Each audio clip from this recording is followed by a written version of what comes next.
p.m. We are in the center office building on the second floor if you'd like to join us at 301 Main Street. Conservation Commission will be holding this meeting in person with an option for virtual attendance. In-person attendance will be at the meeting location I just mentioned. So with that, yeah. Public hearings. Go ahead, yeah. Okay, in the interest of saving time, the Sturbridge Conservation Commission will hold all public hearings tonight for work within a wetland, water body or resource area and/or within the 200-foot buffer zone to a wetland, water body or resource area in accordance with the Massachusetts Wetland Protection Act, MGL Chapter 131, Section 40, and associated regulations. In the Town of Sturbridge wetland bylaws and associated regulations. We will not be reading the newspaper ad prior to the opening of the first hearing for each project. The applicant is to submit proof of notification to abutters within 200 feet of the subject property line and proof of legal newspaper advertisement. If these items are not submitted, the public hearing will not open. Additionally, prior to the start of each public hearing, we will announce the location of the project, the applicant, and the applicant's representative. If any of the visitors have not legibly signed in yet, please do. Also, if any visitors are recording this meeting, please let us know. Thank you. Starting at the top, we have a new conservation agent, Lauren Vivier. Welcome, Lauren. Thank you. Lauren comes to us with a long background in water quality and animal rights and all the way through. So she's from Spencer, lives in Sturbridge. She's From on Sturbridge. Open Space Committee. What other committees are you on? CPC? On CPC. We're really happy to have her. We loved Becky and we didn't like that, but turned out pretty good. Right, okay, Assistant Aaron Carson, and then members, Ed Goodwin, I am here. Eric? Virtually present. Okay, virtually. Roy? Same, virtually present. Okay. Karsten? Present. And Flora. Present. And Ted will not be joining us. I don't think Ted's going to attend any more meetings. It's just going to run out its term. With that said, we can, Yep. Nothing, I'm just looking at the time. okay.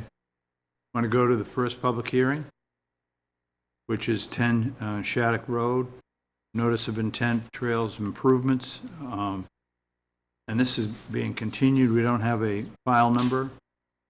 Yep, we received a written request for continuation prior to the hearing today.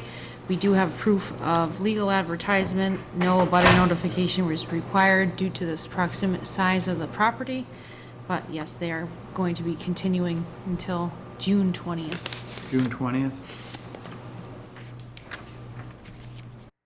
With regards to the project at 10 Shattuck Road, I'd like to make a motion to continue the public hearing until June 20th. Second. Any discussion? Hearing none, all in favor? Eric Gaspar in favor? Roy Bishop in favor. Carsten Stuber in favor. Flor Sangermano in favor. Ed Goodwin in favor. All right, since it's not, Yeah, can we go to number 11? we are going to go, hey, we went to number 11. Lucky number, right? 150 Charlton Road, request for a certificate of compliance for DEP file number 300-0665. Cobra Realty Trust, request to COC. Do you want to take that one, Lauren, or? All right? Are you on this? Cobra Realty, thank you, 150 Charlton Road. I believe so. I believe the We're going to continue. agent had said that they still needed to look at it, or the commission, just to verify what's in the field, and they were going to ask for a continuance for till your next meeting. Okay, great. Thank you, sir. Recommend, anybody want to make a motion? I think we just instead of continuing it, I'd like to just postpone it until then. Okay, It's not a hearing, so, that's 150 Charlton Road, postponed. Thank you, sir, Thanks, Glenn. How you doing? very much. Hi, good day. So, do we want to do Well- one on 12? yep. 136 Lake Road, request for a certificate of compliance, DEP file number 300-1146. Bruce Cran and Beverly Litchfield. This is actually Glenn's project too. What? So this was a paver driveway installation and some mitigation for that. Do you remember that one, Glenn? Litchfield? Yep, over at Lake Road. Yes, ma'am.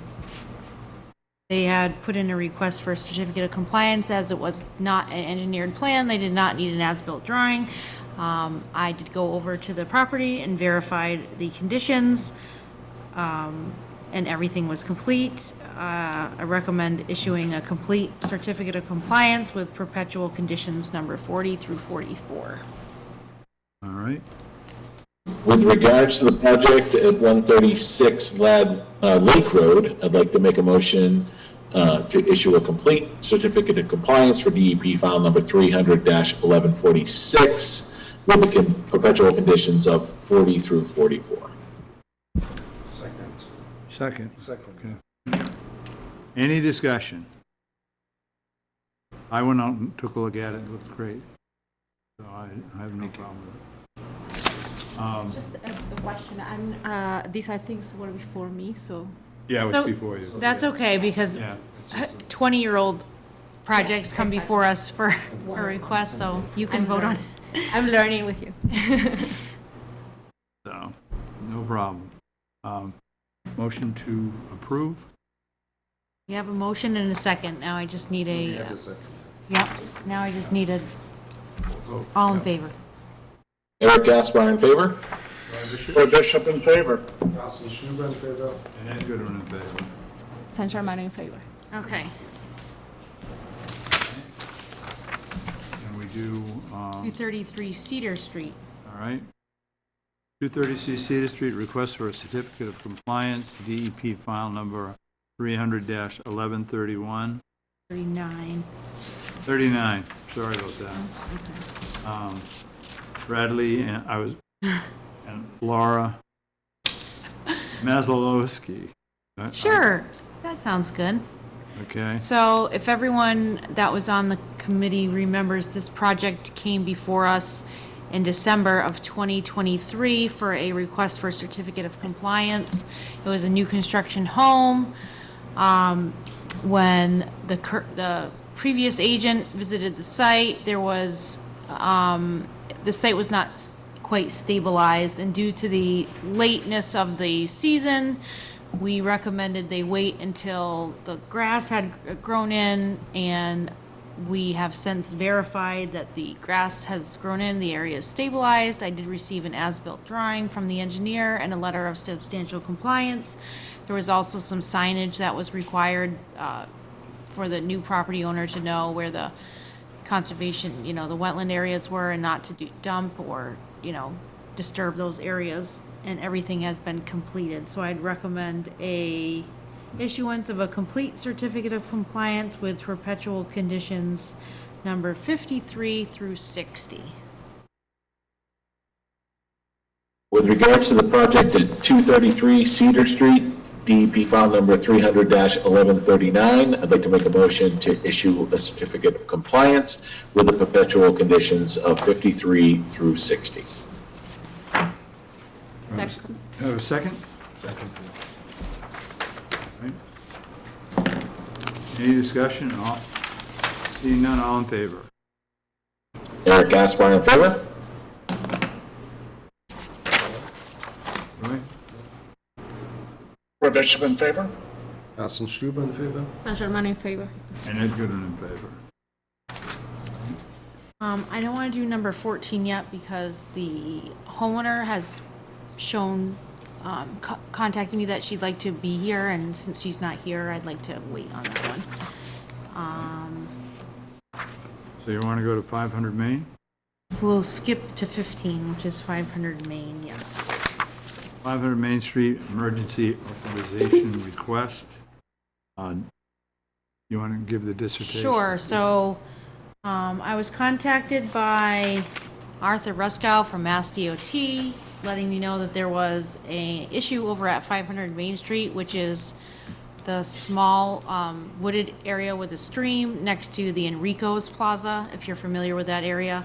There is a culverted stream underneath the roadway there that goes, beyond by the apartment complex across the street. He was working over there with a project with our DPW director, and there was a large, almost sinkhole that had been caused by water eroding the area, so they wanted to quickly get in there, put some riprap, pull out some material, because the pipe obviously was not working properly. So I called Ed and I took a ride over there, took a look at it. In the rain. In the rain, by the way, yes. I had a nice outfit on, but also. I didn't have my work shoes on. Anyways, so, I mean, they also it had shown that there was clearly lack of also maintenance of the area. There's trees that had grown in, vegetation, you know, so. All invasive, so Glenn. I'll take care of that. So Ed and I felt, yes, it was deemed important to clear that up. Since before this meeting here, they've gone in and done the work. And they have contacted our department and let us know that the pipe underneath the road has also failed, and they will need to come back and file with us to repair that. Well, we've told them they have to come back. The next step would be to come back and file for the repair. Yeah. So we're asking to ratify the emergency authorization for the work at 500 Main. All right. Somebody like to make a motion to ratify the work at 500 Main? Emergency work. With regards to the emergency authorization request at 500 Main Street, I'd like to make a motion to ratify the emergency authorization. All right.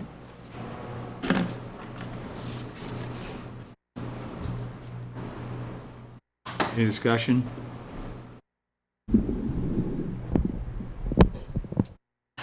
Seeing none, all in favor? Eric Caspar in favor? Fred Bishop in favor. Carsten Stüber in favor. San Germain in favor. Ed Goodwin in favor. All right. Now I think we'll go back to the hearings, because we're at 6:15. All right, so What about the tree cutting? We're gonna wait on that one. So Glenn, this one's not yours. all right, we will go She's to, online. Number 3 was mine. Number 2. What's, what have I got here? is anybody here? Page Old 2. Village Road. All right. 615, 1 Old Village Road, notice of intent, vegetation management at Mill Pond and Quinnebog River Reservoir, DEP file number not complete yet. We have Morgan, it looks like, from TRC. She's joining us online. All right, Hi, everyone. Proof of legal advertisement was provided, and no abutter notification necessary due to the site being over 50 acres. And just to be clear, I'm sorry I didn't hear, there is no DEP file number on this one? that's correct. Sorry. Okay, thank you. Morgan, what are you doing, why are you doing it? How does that little mill pond constitute being over 50 acres? No, not the mill pond. Mill and Quinnebog. Go ahead. We got anything we can put up and show us? I do have a I don't, but I can tell you. Morgan, I have the video, not the video, excuse me, the map of just like the wetland areas, just so they can be kind of Perfect. share your screen, Definitely. Yeah, so I'll start talking while you bring this up. Can everyone hear me okay? Yes. Okay, great. So I'm here today through Team RC, also representing Old Sturbridge Village, our client.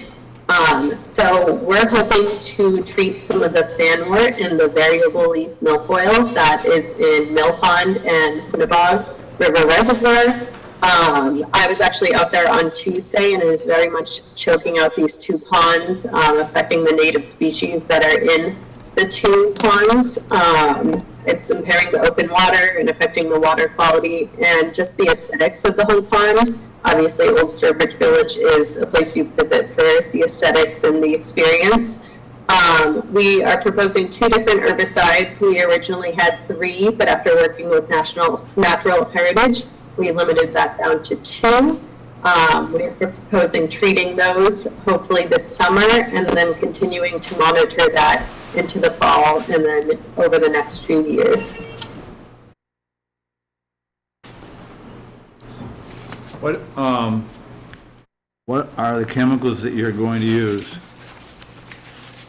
So we're proposing fluoridone and diquat, so it doesn't have to be both, usually one or the other, and that would be up to the treatment company that we hire, which we've been in contact with the Pond and Lake Connection, who we work with frequently.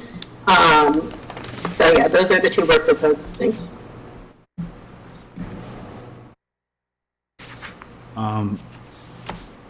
Explain to me what problem we're treating. So there's 2 invasive plants in the pond, exotic invasive plants that are at nuisance levels. They're pretty much filling up both ponds completely. And they're starting to almost choke out some of those native species that are in the pond. When I was there on Tuesday, almost every time we threw our rake, we were pulling up milfoil or fanwort, or both. And a lot of the native species are going to begin to diminish because of these invasive species that are taking over.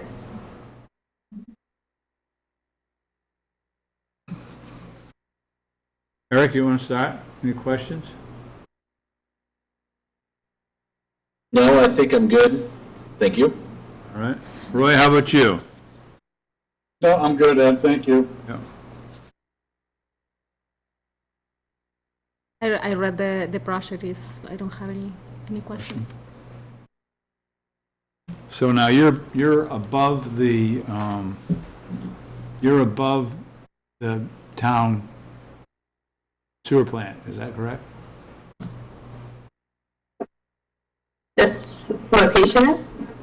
Location-wise, these ponds are above the town sewer plant. Like directional?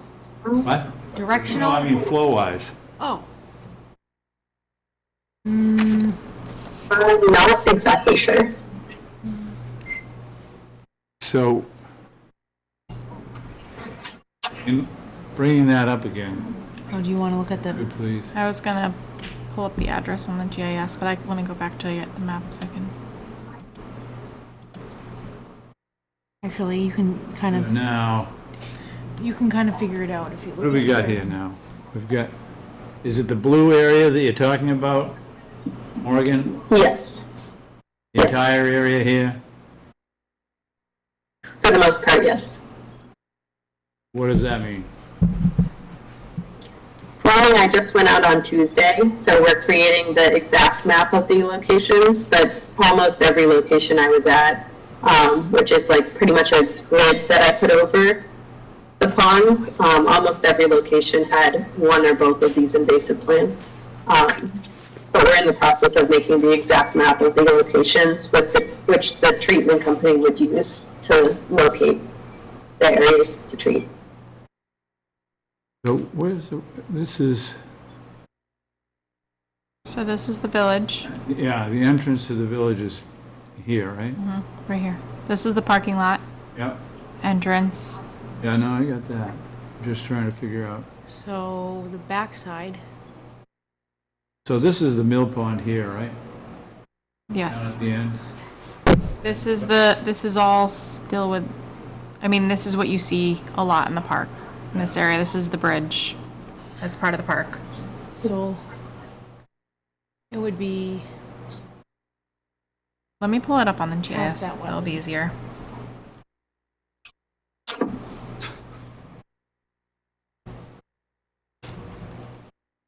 I don't think that was the right one. Oh, it does. In the meantime, do you know how they are going to be applying the herbicides?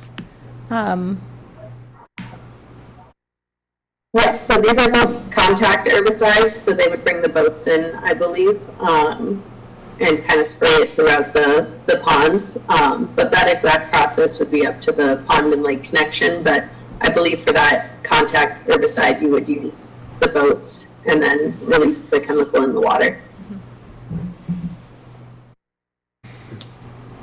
Morgan, how about time of year? When is this appropriate to do So ideally, it would be in the summer, but we had had a little bit of a hiccup with the natural heritage area, which is in one of the other maps that we have.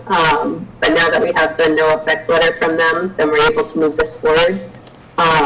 So ideally in the summertime, and then continuing to monitor into the fall after the treatment happens to see how well the plants took to the treatment.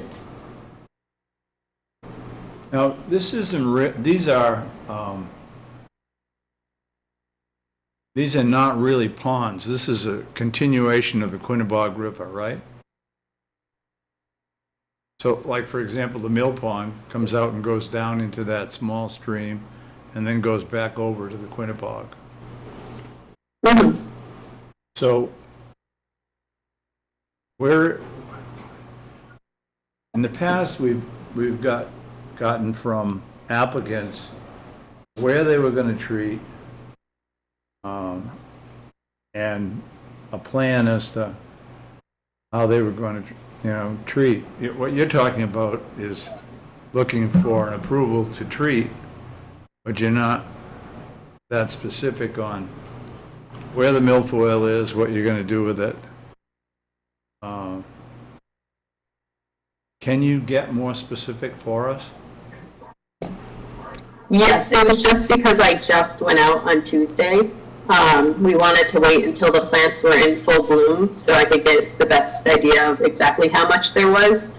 But it was throughout both ponds, yes. But I am in the process of making exact maps, but they will show you that almost both full ponds were covered in milfoil and fanwort. If this treatment, these chemicals get down into the smaller regions of the brooks, for example, that goes back to the Quinnebog, are they going to do damage to, flora and fauna there? They shouldn't. They should just be, because they're contact herbicides, it should just be the area they're contacting when they go in with the boats. Obviously, stuff will wash down, but it shouldn't have any effect at all.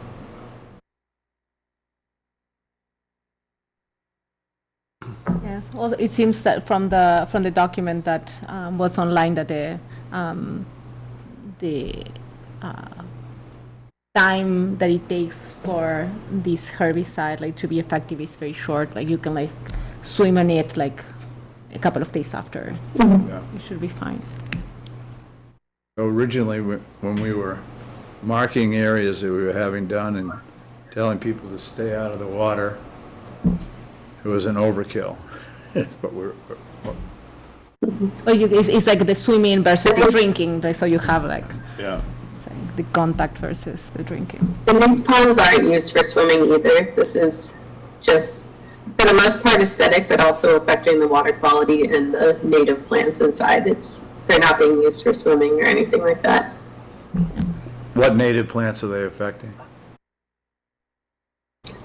So there's a number of lilies that are in the pond, and then I did find a couple Potamogeton native pondweeds in there as well. Probably about, if I had to guess, 5 to 6 other native species that are spread out throughout the pond. Is this a primarily a temperature and oxygen-related problem that we're having with milfoil? No, temperature and oxygen would be more for like the algae if they were having algae blooms, but these plants would just be exotic plants that were introduced, and they're a common problem all around New England area. That's exactly what I do on a daily basis, is go out and map these plants. But yeah, exotic plants that somehow get into different ponds and then just spread like crazy and kind of kick out all those native plants. So that's what we're trying to prevent. Okay. Anybody, any comments, any further comments? Could you bring us back a mapping of where you're going to treat? I can, yes. I don't know, is that going to be a problem? We wait for that before we approve this? They don't have a DEP file number, so we couldn't approve it today anyway. Okay, okay, all right. Okay, all right, well, that answers that question. Do you think that June 20th is an appropriate continuation date, Morgan? Yes, definitely. All right, I don't know if Lauren has anything, but other than that. all right. Anybody else have any questions? Make a motion to continue the public meeting? Anything from the public end before we make a Yeah, motion? that's a good, anybody in the public like to speak on this? Gentlemen? One brief question, if I could. Glenn Kowalski, You're a resident of the town. can a non-resident ask a question? Yes. Is there a dam to the pond, or is it that natural glaciation that scoured it out? Is there a dam at the end before it goes back to the Quinnebog River? Yes, there's a dam. Thank you, that's all I want to know. Yeah. Thank you. It's an overflow dam, though. It's like it flows continually. Yes, yes, yes. I There used to, haven't been there thank was you. I don't know what was there. Anybody Mill, know? maybe, something running. Yeah, Mill. something, Thank yeah. you. All right, All right. Motion. Well, with regards to the project at 1 Old Sturbridge Village Road, I'd like to make a motion to continue the public hearing until June 20th. we have 2 seconds. It was a tie, you have to put them both down. Any discussion further? Seeing none, all in favor? Eric Gaspar in favor? Paul Bishop in favor. Carsten Stüber in favor. German in favor. And Ed Goodwin in favor. Thanks, Morgan. We'll see you the 20th. Thank you. All right. So we are now on Shepherd Road. 61 Shepherd Road, notice of intent, porch addition, DEP file number 300-1198. Owner applicant are Christine and Joel Borbeau, representative EBT. Okay, Thank go you, ahead. sir. Thank you. Thank you, Conservation, for having the site inspection last week without me. Can I just interrupt you 1 second? Proof of Through the legal, chair. proof of legal advertisement and a butter notification was provided for this hearing. Thank you. Thank you. Waited an hour. No, we did not. It was that time period of 3 hours where it was hard for me to set that one point, but I'll work on that in the future. Thank you. So this is not your matter so much insurance-related. The cinder block foundation of the sunroom, if I call it that, or porch, was failing, and the insurance company had an issue with it, of course. And so we're just looking to remove the 12.5 feet wide by 22.2 feet long, deep structure, cinder blocks, and pour, this would be Burlingame out of Charlton, actually Shane Burlingame, who lives in Sturbridge, son of Elliot Burlingame Jr., not that you need to know all that, but you might want to know your contractors. They will be removing all the material. There is a little list of 7 items that they're going to do to bring to the site to replace this sunroom in the exact same position with a reinforced concrete footing and foundation on top of that footing. instead of the cinder block and build the exact same structure. Thank you again. So the construction sequence would be this is from the contractor, and I can give you a copy, but it's 7 points, a 30-yard dumpster placed on the side, and next to the portion of the building being removed, and silt fence will be installed. S&M Farms will do that. Structure demolished, placed in the dumpster, debris brought to Oxford Transfer. 5 would be the excavate to dig foundation from the front of the house. Excess soil will be removed from the site. Construct a sunroom to building code, loam seed and mulch any disturbed earth from excavation areas. I'll just give a copy of that outline for your Thank you. file. And that's the project. It's, we redelineated the wetlands that had been delineated for a septic by Mark Farrell a few years ago. It's at the toe of the slope. My line is a little bit tighter to the toe of the slope than the other plan that I have. But we're still over 50 feet from the wetland on the, with the structure. As you look at the plan, you'll see the green line, 50-foot no-build zone, and we're outside of that, on that back left corner. And my flags are out there, 1, 2, 7. And that's the project, so they will, again, ensure that erosion controls are in place. We also supplied a septic plan to show that we're not on the septic system with this work. So any digging, although it's all from the front, we have approximately, I think, 22 feet behind it to work, but that's just for a buffer to get the ladders up on the side of it, for siding or whatever else they're gonna do, but there won't be any work from the back. Okay. Eric, you got any questions? Just want to make sure that we feel like the silt fence is sufficient. Like, if you look at it, that little bump out down at the bottom of the property, does that go up far enough to protect us against any major rain events? Do we need to extend that a little bit further towards the patio, or do we feel it's sufficient? I guess that would be a question for Lauren. Right. Thank you, through the chairman. When I sent this to the engineer, I did tie the back right corner of the silt fence into the building. It did not get that way in my final plan. I would tie that into the building where the septic is. Comment was made on site too. You have a little, yep. Just tie this in so that clearly nothing would go around. But this, we're up in a flat area, we're quite a distance away. We feel that that's sufficient. If the commission wanted to go out to the 100, we could do that and then bring this in to ensure. And this will be entrenched at 5 to 6 inches. S&M does it the right way with Ditch Witch. And that's why we only had one measure. Any extra material is going to be going off-site, and it's only that foundation. If, is this a poured floor? Poured floor, yes. It'll be similar to what's out there now. Yes. So you're gonna dig it up, put in a 4-foot Frost wall. frost wall, and Foundation in the back, so there's a frost wall back here, foundation coming up to this level where it is now. There won't be any basement to this thing. So that slab that's in there now, we're gonna be pouring a slab in the same location. And again, so you're just have a gonna reinforced put a slab concrete. in. Excuse me? You're gonna put a slab in. Yes. It would be a poured slab where the slab is now. Take out everything that's Frost in wall, there. backfill, pour a slab. Yes, sir.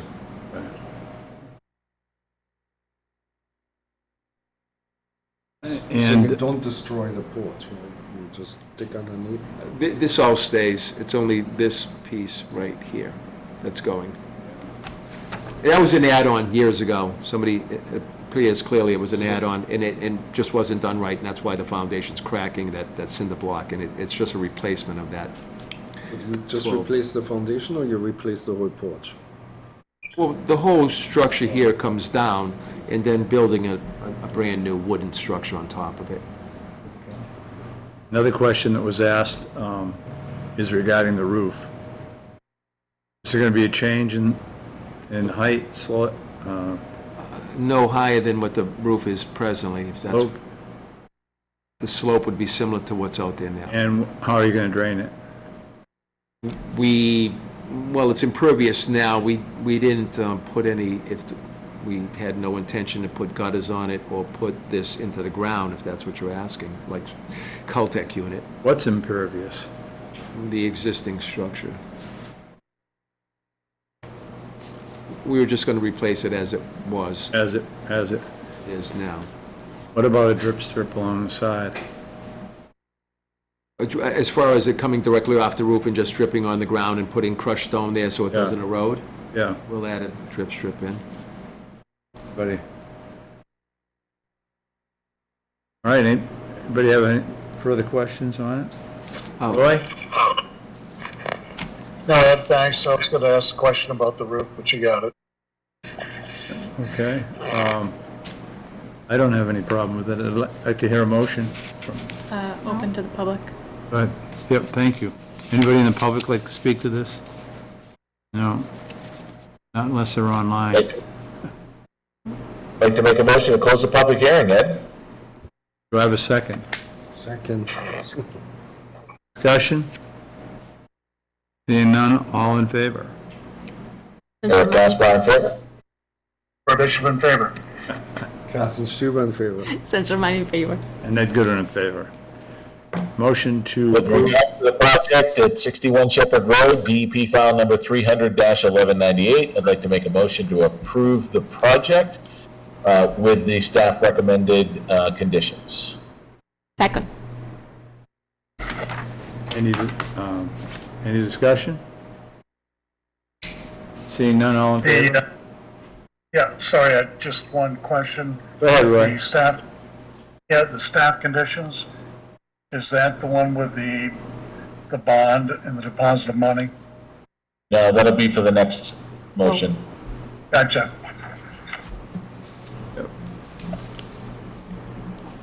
All right.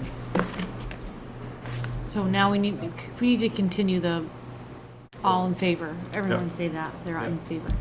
Who was in favor? Eric Gaspar in favor? Roy Bishop in favor? Carsten Stüber in favor. Central Mine in favor. And Ed Goodwin in favor. All right, now you're talking about the Sturbridge wetland Eric's gonna bylaw. make another motion now.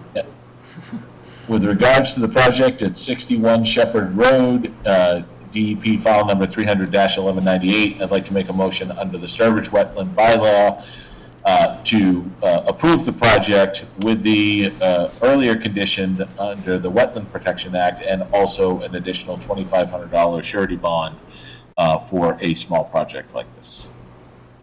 Second. Did I get a second? Second. Oh, okay. Discussion. Anybody have any? I question the need for the bond, but it's such a simple project, and it's in a flat area. But, you know, I am willing to amend my motion if other members are in agreement. So you yourself make a motion to amend your motion? yeah. And we have I'd to, I'd like to withdraw my The first thing motion. is, are you in agreement And that we make- could go with a lesser? yeah, yes. Yeah, they're in agreement. All right, I will withdraw my motion and make a substitute motion with regards to 61 Shepherd Road, DEP file number 300-1198. I'd like to make a motion to approve the project under the Sturbridge wetland bylaw with the conditions under the Wetland Protection Act and no additional bond. All right, do I have a second? To clarify, are you reducing the bond or eliminating the bond? Eliminating. Eliminate. Eliminating. Got it. Thank you. Thank you. Any further discussion? Seeing none, all in favor. Eric? Eric Gaspar in favor? Roy Bishop in favor. Carsten Stüber in favor. Central Mine in favor. And Ed Goodwin in favor. Thank you. Very much.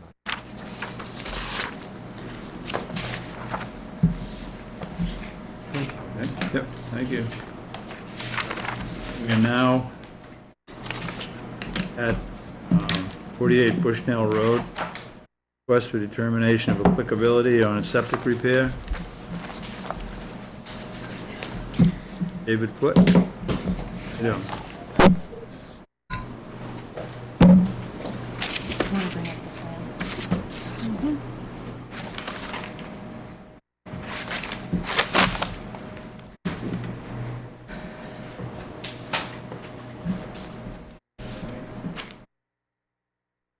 Just getting the plan up for us.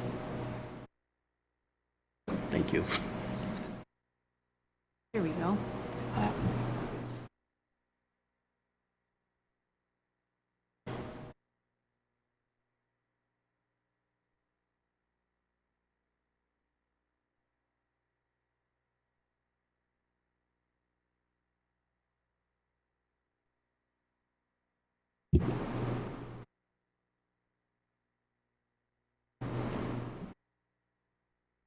Great. David, what do you got to say? Well, pretty simple. We're looking to replace a very old septic system with a brand-new Presby system in the same location that it exists now. And in a nutshell, that's what we're looking to do. Make it better. Sorry to interrupt you. Proof of legal advertisement and a butter notification was provided for this hearing.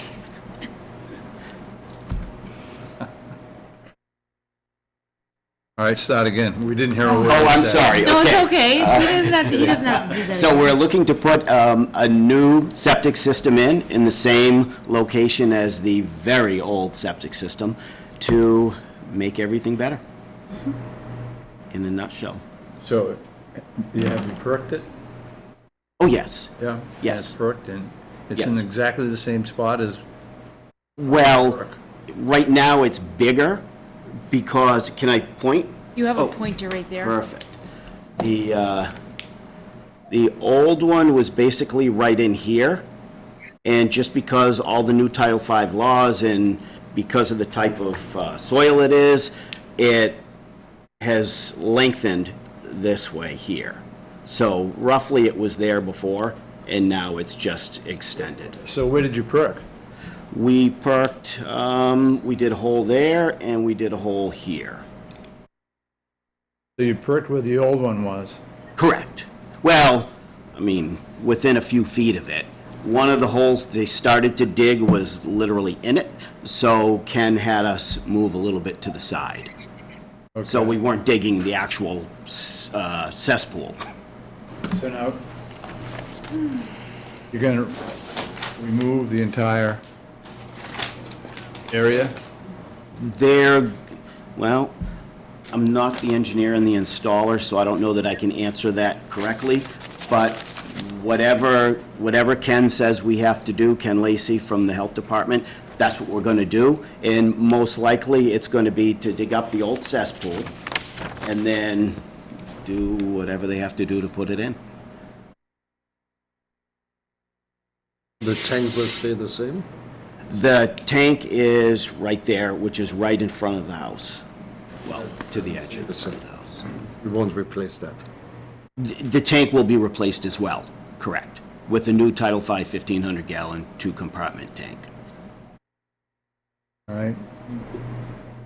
Looks like the perk rate was assumed at 60 minutes per inch. Will you speak up, please? Looks like the perk rate is on here. It was, they did a perk. It's Yeah. on the, it's paper here, on the plan. So the wetland has been delineated? Yes, Okay. And that is on this side?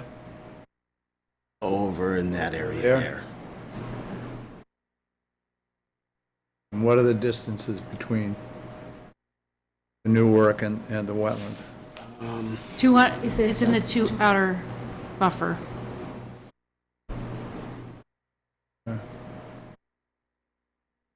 So that's the 200-foot line. Okay. So, Yes. can I just add something about that, Ed? And the well, The well is, The well is, oh, you gotta scroll up. neighbor's well is here. Whose well is that? That would be 48 Bushnell's well right there. That's our, Okay. his well. And then the other well is, if you go back up again. That's across the street, right there. Oh, okay, that's 100 feet, and then down here, if you move it up a little bit, there's another well here. Correct. That's 100 feet to that.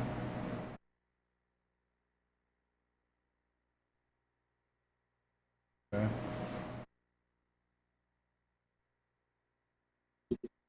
Now, is the house going to be rebuilt? No, it's a single-family, three-bedroom house, staying exactly the way it is. Same. Correct. We notice there's a lot of,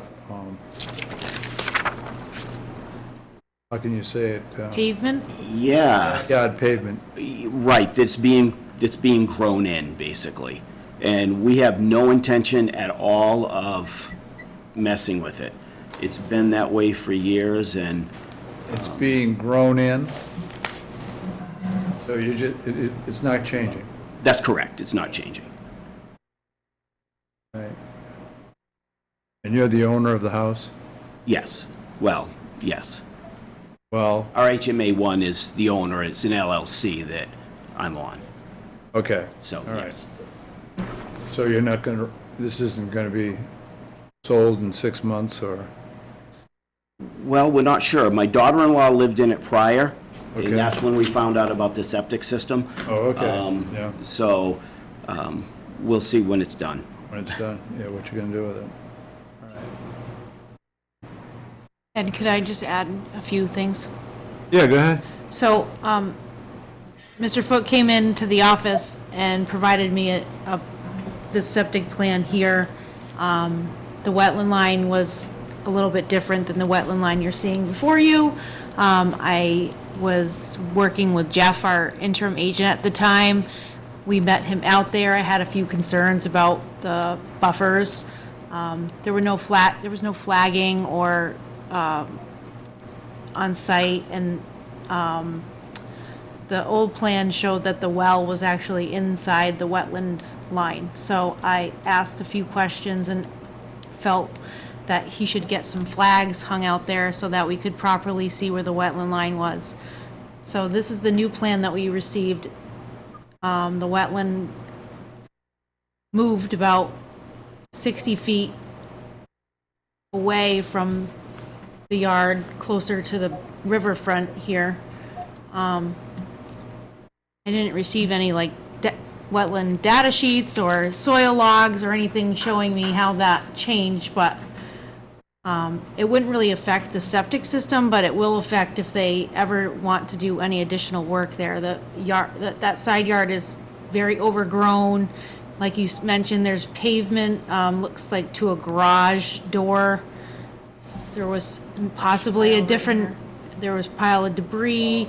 You think that's what that was, it come in this side here and go in Possibly here? an additional driveway. If any other work was intended for the property, they would need some proper delineation of the wetland and come back for a filing to do that in the future. Well, I'm concerned about approving a plan that doesn't have a formal delineation on it, because in a year and a half, if somebody comes back with it, they're gonna say, well, this is what the wetlands that you approved.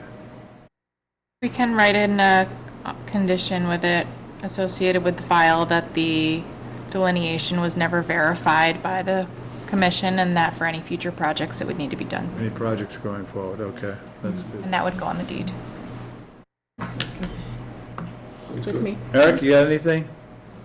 Well, that was exactly my question, Ed, so thank you for asking it. The only thing that I'm concerned about is not this project, but future projects. So as long as we can make a note within the permit that we are not accepting this wetland delineation and would need something further, I'm fine. Because I think that the project out there is fine as it is. Roy, any comments? No, I'm good, Ed, thank you. All right. Laura, you all No set? comments, yeah, Yeah. I'm set. Anybody in the audience before I don't want to get into trouble this time, so. Well, Ed, if there's no comment, with regards to the project at 48 Bushdale Road, I'd like to make a motion to close the public hearing. Second. Second? All right. Any further discussion? Seeing none, all in favor of the closure? Eric Gaspar in favor? Roy Bishop in favor. Carsten Stüber in favor. San Germano in favor. And Ed Goodwin in favor. With regards to the project at 48 Bushnell Road, I'd like to make a motion to issue the following determination: a positive 2B, a negative number 5, a positive number 5, and that the delineation used for the approved plan was not verified and should be in fact verified for any future projects. Second. Seconded by Flora.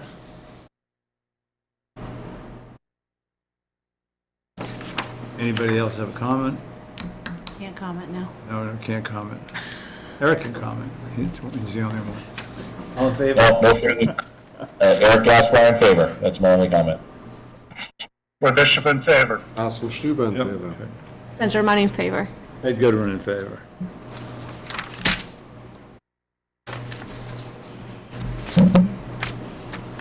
That's it.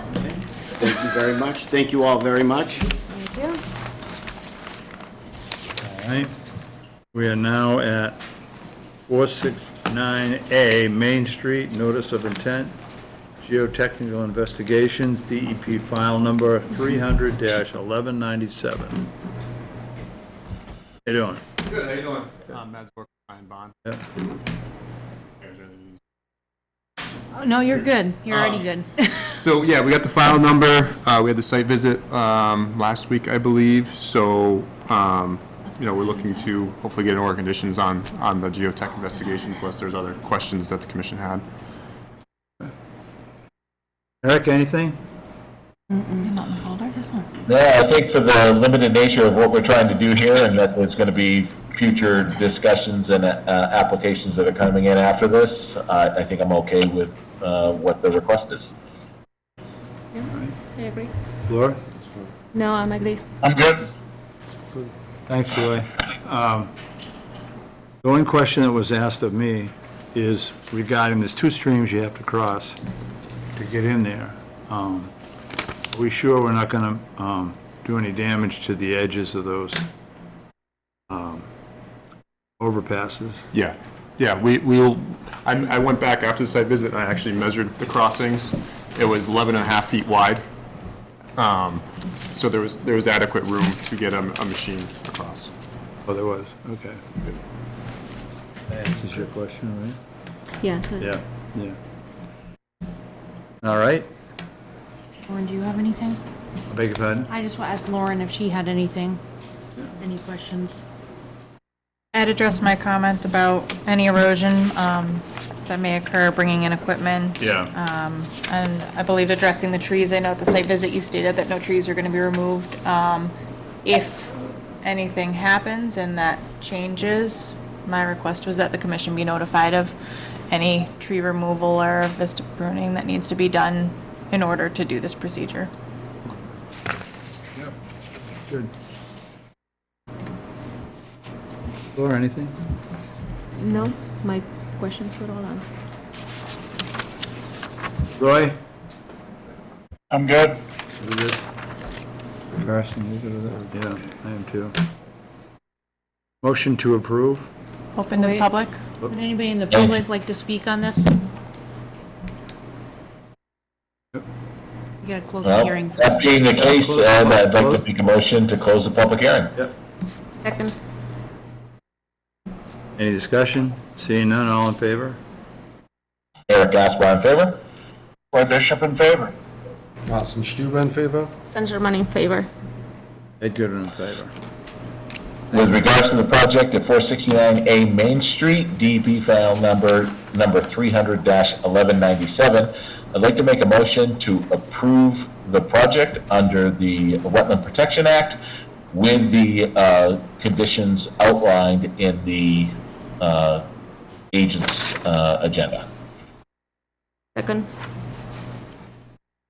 Any discussion? Seeing none, all in favor?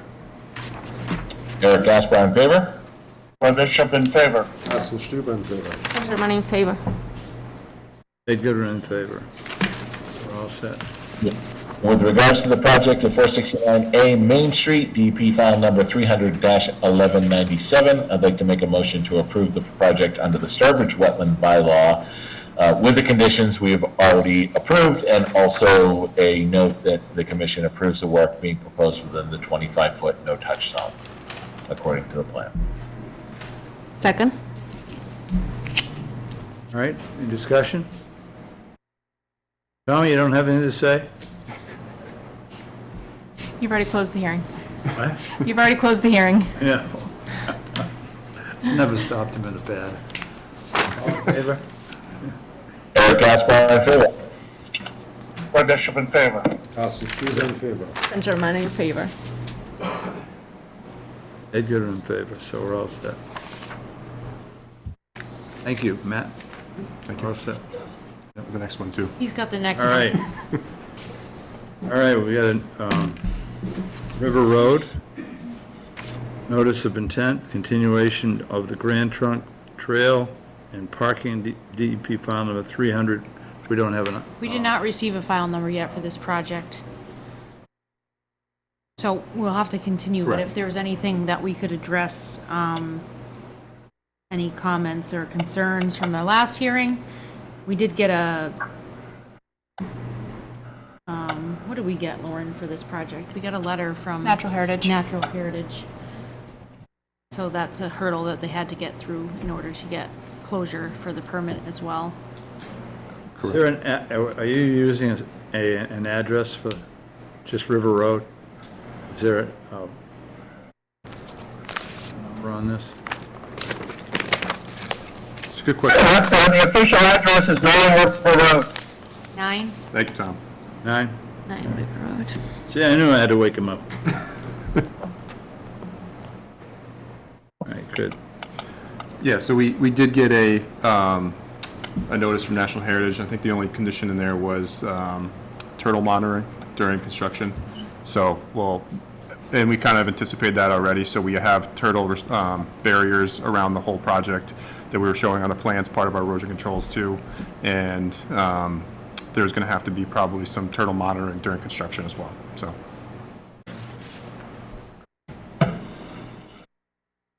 So, any conversation? Anything? I have one thing to add, Ed, What? if you don't mind. I have one comment to add. If for a final plan, we can have not necessarily a revised toll plan, but an area showing where snow storage will be held ongoing. So that way that can be Yeah. associated with the final approved plan and make sure that that stays as part of the OMP as well. And the house is on this property, right? The abandoned house? No, yes? Yeah. Yep. So is that all closed up and safe, or? Yeah, Tom, I guess, do you want to weigh in on that abandoned house? What the plan is with that? I know that there's been discussions with the property owner regarding the abandoned house, but I just don't know what the current status and resolution of that is. Obviously, that's outside of the area that we're seeking permit to work in. So not anything in that area would be a separate presentation before the commission. Okay, all right. And then, Tom, just another question while I got you here too. On the snow storage, do you plan on plowing this parking lot in the winter? I know sometimes gravel lots, you don't. Yes, it sometimes- will be plowed. We do have a previously presented and approved operation and maintenance plan for the Grand Trunk Trail. But if we need to supply a second one, we can paper the file. Tom, think I an don't think she addendum- was talking about the trail. It would be the parking lot only. You hear that, Tom? She was talking about the parking lot. No, I didn't, I'm sorry. Tom, we can come up with a plan to show an area for snow storage. Did you hear what he said? I mean, we plow and maintain through the winter all of our trail parking lots. We're just looking to see for this particular parking lot where that snow storage space is going to be. Yeah, so you just want like a clouded area on the plan Right. showing where it's going to be. Just to ensure it's far from the resource area. Yep, Looks like you've got plenty of space, but Yep. just so we have that on there. that's fine. Good. Thanks, Matt. So do we continue this? Wait for a deep file number? Yes. Anybody have any other comments? It's June We 20th. formally request a continuation to June 20th. Okay. Any public comments, Ed, before I make a motion? No, I don't see anybody. Public? All right, well, with regards to the project at 9 River Road, I'd like to make a motion to continue the public hearing until June 20th. Second. Any discussion? Seeing none, all in favor? Eric Gaspar in favor? Roy Bishop in favor. Carsten Stüber in favor. Germano in favor. And Ed Goodwin in favor. Great. Thanks, Matt. Thank you, everyone. Thank you. Thanks, Tommy. Okay, we are now at 46 Hall Road. We have a notice of intent demolition of a building, DEP file number 300-1196. OFS, Clure Engineering. Good evening. And that's it. So since our last hearing, we received the file number from DEP with some comments that I provided for you. I guess in oversight, I didn't really notice that on the first hearing, but the erosion control barrier is shown to be almost overlapping to the wetland flagging, so just won't hold up the project for today, but I would recommend they move the erosion controls to an appropriate amount away from the wetlands area. And Yes. And then another comment that we didn't write in the detailed agenda, but I thought of kind of last minute was, I also, the grass area that is between the walkway and the wetland here, we should just let that renaturalize and not mow that any longer, because it's just, it is within the close proximity of the wetland. That was all. With the erosion control being the limit of work and future maintenance. Yeah, maybe the erosion control line could be moved closer to that, concrete path, and that everything outside of the erosion control just become natural. I agree. Yeah, I had a Bay Path Co-op student working on this this plan, so I didn't pick that up. What do you need to, what do you need in order to take it down? How much space do you need? Well, they need to, an equipment, obviously, probably a fairly good-sized machine, a 200 series excavator, so probably at least 10 feet around that building. Yeah. Can we pull the work area in? Yeah, sure. Yeah, what- Yeah, it's just this area is going to be the, the difficult spot, but everywhere else you can come around this other side to gain access. But and actually this is paved too, so it's not going to be that bad. We'll try to, get everything from the front side if they can. Yeah. They do want to remove this walk here as well. So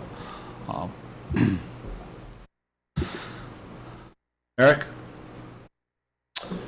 No, I mean, what should we use as orientation for a motion to make sure that the erosion control barrier is put at the right place and that they're not gonna I think that we mow could beyond that? say prior to the start of work that we receive an updated plan that reflects a Yeah. new erosion control line and no area outside that will,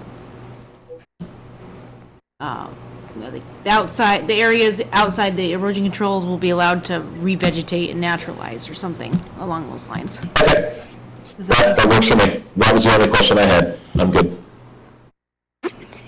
Laura, anything? Questions? No? Roy, anything? No, yeah, I'm good, thanks, Ed. I'm good. Anybody in the audience? What? You're not living here. Well, because you mentioned exotic invasive at the beginning, a lot of times when we just let lawn areas go to natural, right off, we start getting Oriental bittersweet and autumn olive, just to make a point that that's why they're massed crops. And potentially, you people many times might look for planting in that grassed area so that it grows back with native, because just grass is just waiting. I'm not sure what the area looks like adjacent to it, but those guys seed in rapidly into open areas that are just grass.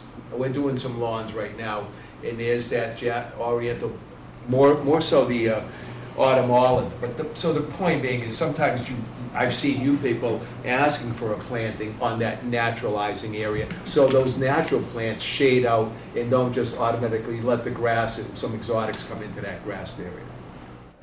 That's all it is. Because, I'm very into exotic invasives. And I know you are. Well,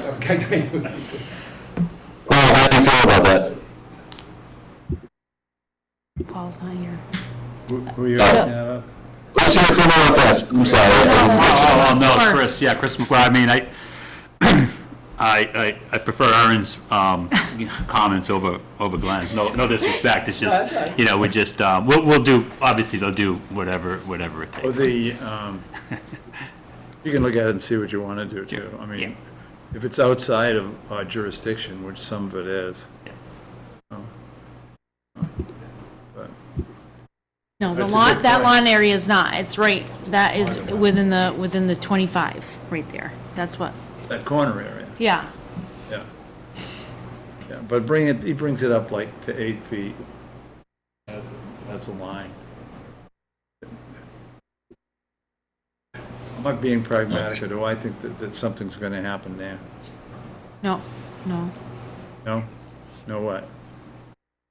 Well, I wasn't asking you for a specific answer. Yeah. All right, well, with regards to the project at 46 Hall Road, I'd like to make a motion to close the public hearing. Second. Discussion, seeing none, all in favor? Eric Gaspar. Roy? Roy Bishop in favor. Carsten Stüber in favor. San German in favor. And Ed Goodwin in favor.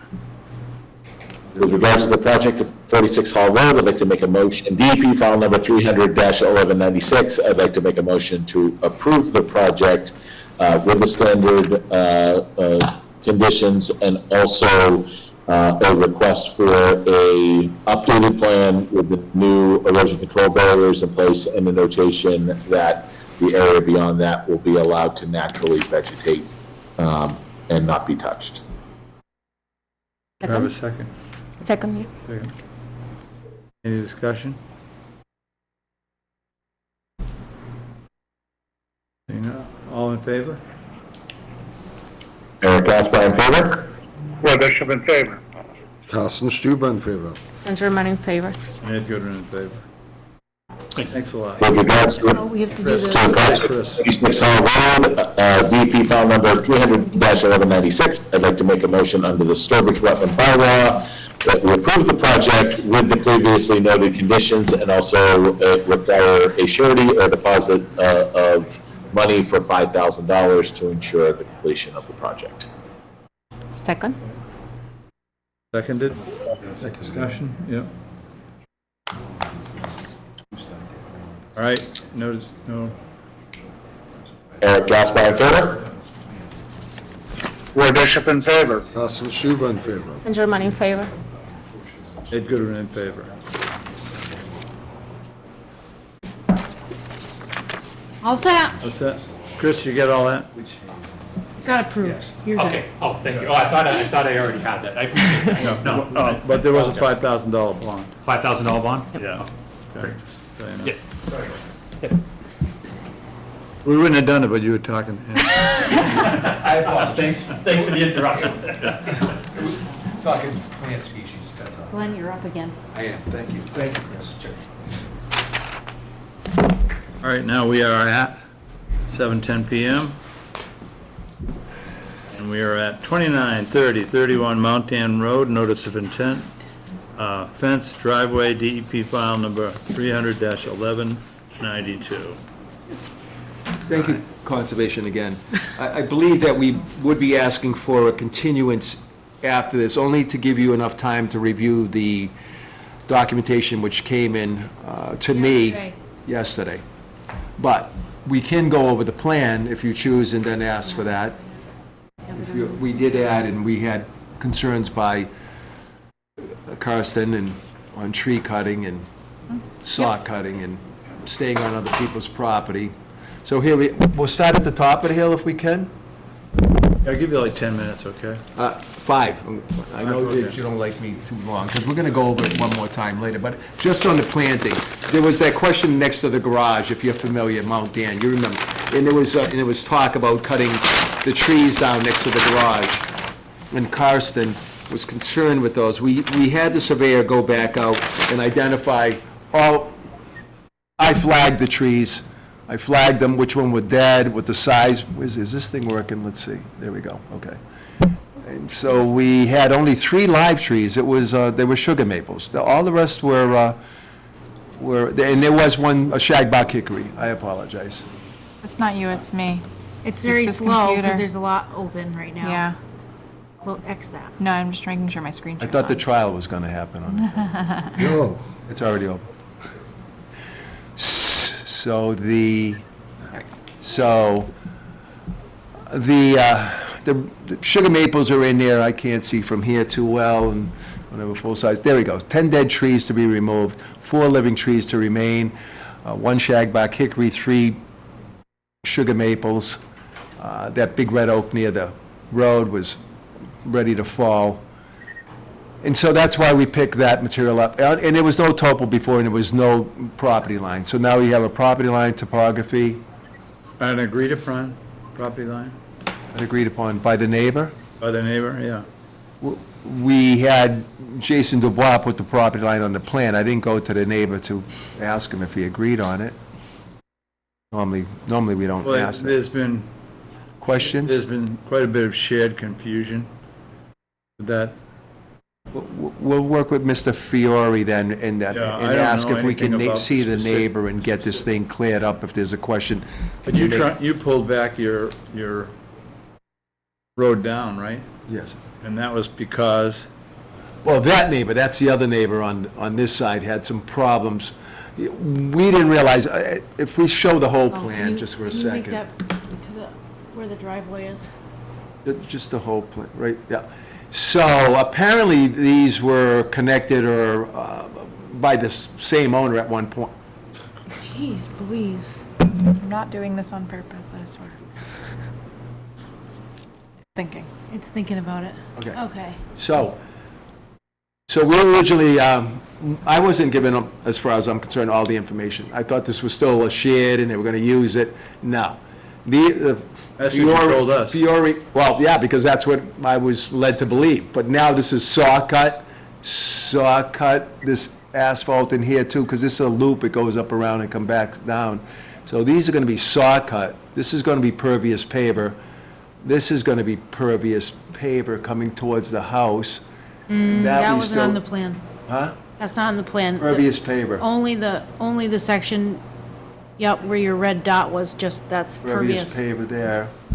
So don't we have it on the plan? You were just pointing in front of the house right there, where Lauren's. Yeah.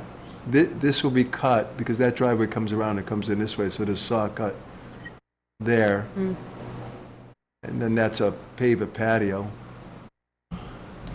We will have them I think that clean- we might want to take another ride out there now that the plan Sure, is to see exactly kind where of the different. cuts are, Well, when you see the get the full trees. plan. We're go- Right, is this going to be, is this This will it be for the the final. plan? We Okay. believe it is. We're staying off this other people's property.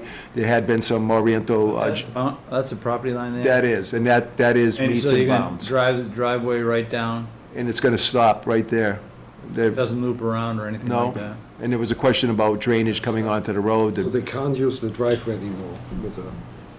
You The can't drive driveway around. won't No, be there shared. won't be any driving around. We're leaving their asphalt alone, and we're doing paver up to the edge. The roadway itself is tilted, although we heard from you that it wasn't permitted. It is tilted away from, to the other side of the road, to the left. I can't see the arrow. It's tilted so that the water goes into this basin and follows that road drainage swale that goes down the road. And this is about 4 to 5 inches higher along here, so no water from the road does go down that driveway. There was a question about that, but even when we went to look at it, at the end on the other people's property, there was just leaves sitting down there and no flow path showing that leaves have been moving. Once we got to the top, we can see this raised edge, which then allows water to stay on this side of the road, and we don't have roadway coming that way. So on one point, here's the trees, only the dead ones are going to be removed. The live ones are staying. These are dead, and I do say dead next to whichever ones are dead. Coming back to the water, we have planted, or we show planting by the water of blueberry and winterberry here to give something back along, those are boulders. And we felt that that was a give back. We weren't into your 50 at this point anywhere. Well, here's our, except for the replacement of the steps, which are going to be granite. And we sent in this new document examples from Natick and from Northborough of granite steps and how they 7-inch rise. We added one more set of steps from, this is Brandon Forcier, who's building this, who did the Litchfield project at the beginning. This is the same contractor. And I asked them, because the commission wanted to know how these steps are going to be replaced. They're wood, and those are wood, and they want granite. And so he showed us, and we've shared it with you, the steps there deeper so that they lay on top of each other as you're climbing up the slope, 7-inch rise, holding each other. They're not shallow. We won't be using shallow granite. It's deep granite so that they continue to sit on top of each other as we rise up the slope. That was something that he shared with us just yesterday. We'll make sure that you have that granite. Do they vary the thickness? No, depending they're on the all 7. steepness? They're all 7 on 7. So it's 7. If you hit a steep area, what do you do? We climbed at the rate that steps are allowed. 7-inch rises is all that's required. So you allow it to go in as the slope? It climbs the slope as the slope is, so they're going to be steep steps. We did see that here, and this is the location where there was no boards on the steps. That's a little bit shallower, but it's going to be the same step setup. I asked him to give us a detail because you wanted the detail, and that's what he gave us as an example of what he's built on steep slopes before with the deeper step. So each step will sit on top of the other step as you rise. All right, now what about, we're almost out of There's time. nothing on the water. We had originally said this Japanese knotweed over here, there was only a few sprigs, about 5 or 6, because it's shaded. We were going to top those and leave it top, but now finding out even those the red pine that were over here, which I thought were going to go, no work on this guy's property. So the red pine dead ones are staying, the Japanese knotweed is staying, no asphalt work, saw cut so it's clean, both where it comes back around here, and added some bushes near the water, although the only thing we're doing within your 50, well, I shouldn't say only, because nothing's only. We don't want to say only in Sturbridge. We love Sturbridge. You know I love you guys. I do love you guys. So, but... He doesn't say that. Lauren, it must be something, you have a good... I brought that from Yeah, I brought Spencer. a different character from I him. brought I was just going to that from say, I've never heard Spencer. this before. No, we always have to be a little bit light on any of this, right? A little bit, I think. I try to be. So anyways, but honest at the same time, light and honest. So, yeah, just the step replacement with the, and if the next meeting, if there's more detail needed, Brandon Forcier will come here with more detail on how he Maybe he could built. meet us at the site visit and we could go over it. Let's do that. Yeah. For the Let's site do visit. that What at the about site. parking? One more site inspection on the step Yeah. placement. I appreciate that.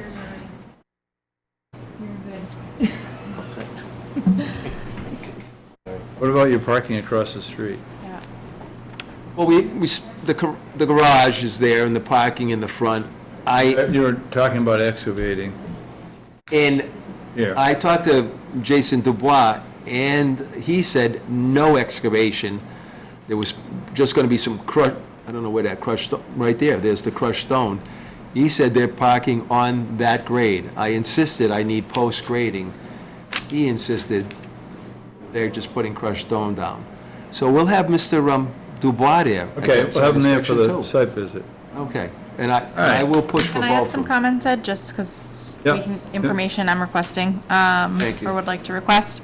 Can we get a calculated area here? Everything rides around you, so Oh, yeah. throw them right out of the building, out of the building. Well, the final grade was one of my questions, so you're keeping it from, it looks like top of, well, Yeah. 766 down to 759, they're gonna park on that slope? They're gonna park on that That's slope? exactly my question 2 or 3 times.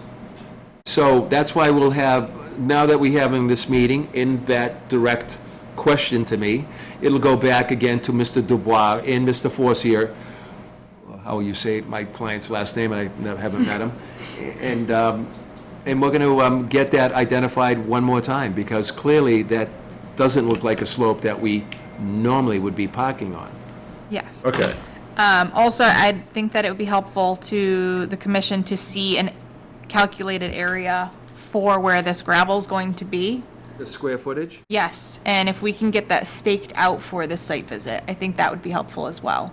So they can kind of visualize what this is going to look like. Yes, ma'am. My other question for you, Aaron took me to the site last week just to kind of try and catch me up to speed here. And you've got this drain on the road with a whole lot of silt going into it currently. And the water running out on the other side is coming down very brown. So I'm wondering if there's a plan to fix that. Also, in the meantime, I'd request putting some type of erosion control around that drain, as we've been experiencing a lot of rain and a lot going down. So I think that's something that needs to get addressed. I don't know if you've been out to the site recently.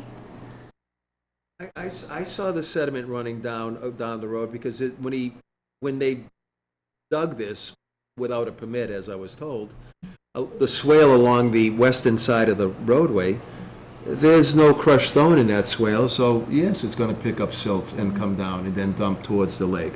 In fact, it's happening on every discharge along this roadway, where whoever it was, because I'm not privy to the contractor, was working without that permit to keep drainage on the roadway, and then only where it would be discharged to swales to come towards the lake. So I would recommend on our well, I'm not saying this is our property either, because the road isn't our property. Yes, it is.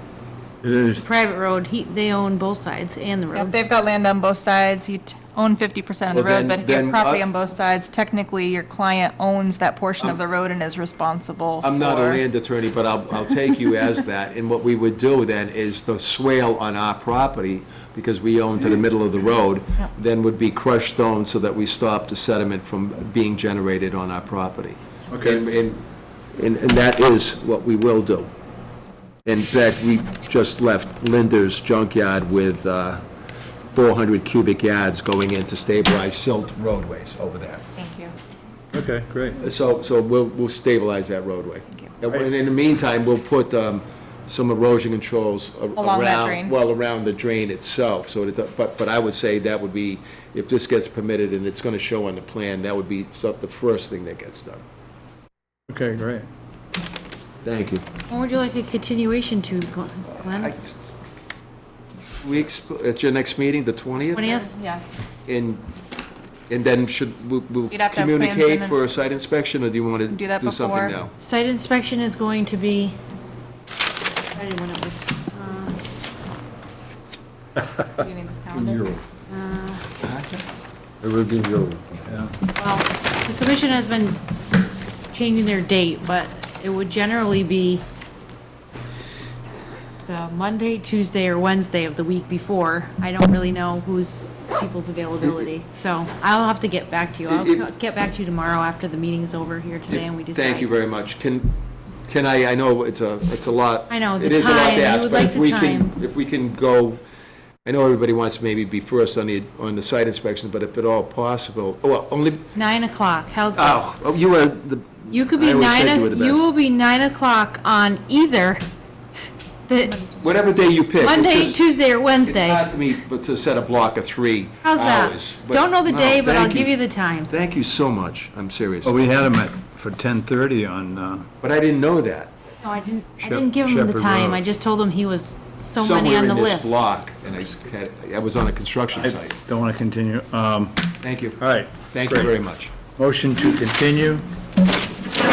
With regards to DEP file number 300-1192, I'd like to make a motion to continue the public hearing until Great. June 20th. Second. Any discussion? All in favor? Eric Gaspar in favor? Or Bishop in favor. Carsten Stüber in favor. Saint Germain in favor. And Ed Goodwin in favor. Thank you, and thank you to the new member, Flora. Thank you. Glenn, you have, can you ask for a continuation for the next project as well? If that didn't come in through the office asking. No, it for didn't. You want me to speak on it? No, not really. Continuation. Thank you. Appreciate it. Oh, wait, to June 20th? When would you like a continuation to? 1 month, and that's it. So 2 meetings. 2 meetings. The next one is July 11th. June 20th to July 11th. I'm on it. Okay. Is that for the next one, or is that for the one we already approved? No, the next one, not number That 9. is number 9. Okay. Blank. Yeah.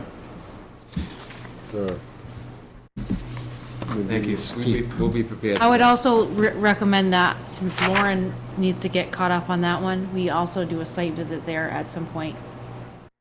Soon as you're ready, I'm The ready. commission might Did not you need guys to. agree on whether it's wetland or not wetland or disturbed? No, we waited, we're not supposed to talk, we can't talk. Yeah, we're just gonna talk about it on the 11th. Can't talk. We'll do it closer in July when it's closer. Oh, wait, we need a motion. can talk, but I need a we're not motion for allowed that.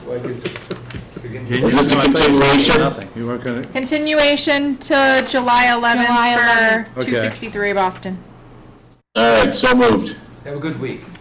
Thank you. Second. Weekend. Second? seconded, all in favor? Thank you. Eric Gaspar in favor? Or Bishop in favor. Carsten Stüber in favor. Saint Germain in favor. And Ed Goodwin in favor. Okay, we are now on, 36 Champeau Road. 36 Shampoo Road. Scott is on. Oh, and Chris is staying for that one, all right. Yeah. Chris, back again. Back again. So we did receive, since the last meeting, we did receive a updated document from a forester, and it was written by Scott Jordan here, and he was sharing with us the specific trees that were requested to be taken down. We did talk at the last meeting that we would have a revised final plan here to take a look at. I haven't received any plan, though, I don't think yet. Since the perk test was completed and they were going to put the whole septic system on the plan in addition to the tree removal. Okay, go ahead, Chris. So if I could, the Chair, there was also discussion, last meeting, there was a potential for a peer review, and there was going to be some costs maybe provided. I didn't want to go down the road with the revisions and then have to make a bunch of more revisions if there was going to be a peer review. At the time, the client was concerned that, that he'd be paying me to do something that I may have to redo. So I was hoping that if that's not the case, then I could advance with my plans and get those done. But again, if there was another set of eyes going on this project, I wanted to ensure that everything was, We actually had a discussion on it. Not a whole group, just myself and the agent. That we were at disagreement as to whether to go forward with a peer review or not. But we did agree that we need a final plan to look at in order to decide whether we could even vote. If the plan was concise enough, we would not need to. It's a pretty obvious site. sure. May not need to have a peer review. Okay, So we don't know the answer to that question. We need a final plan. okay, That was what was agreed to on site. sure. I would also like to, that was the one that I would like to present a final plan to the fire department, just with a long driveway. In my history, sometimes they have extra requirements, and just so you don't have to go, or your client doesn't have to go back and forth if fire department has different requirements due to the length of the driveway. So I wanted to run that by them as well. Agreed, okay. All right, so I have a better game plan there with that and more confidence for my client to go forward, so. Yeah. Great. Not a lot better, but it's somewhat better. Yeah, exactly.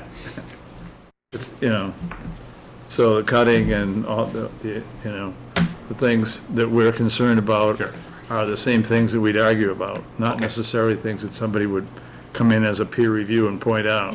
Okay, yeah. You're putting a pool, a barn, a house, a septic system, and you're pushing it up against the lake. Great. So the client did go out there and he took a look regarding any potential movement. So he did provide me with his input on that. So I have enough to finalize the plan. I just figured I'd come here tonight. So with that, I would just request a continuance All right, to the great. next meeting, and I'll sure to have it ready for that time.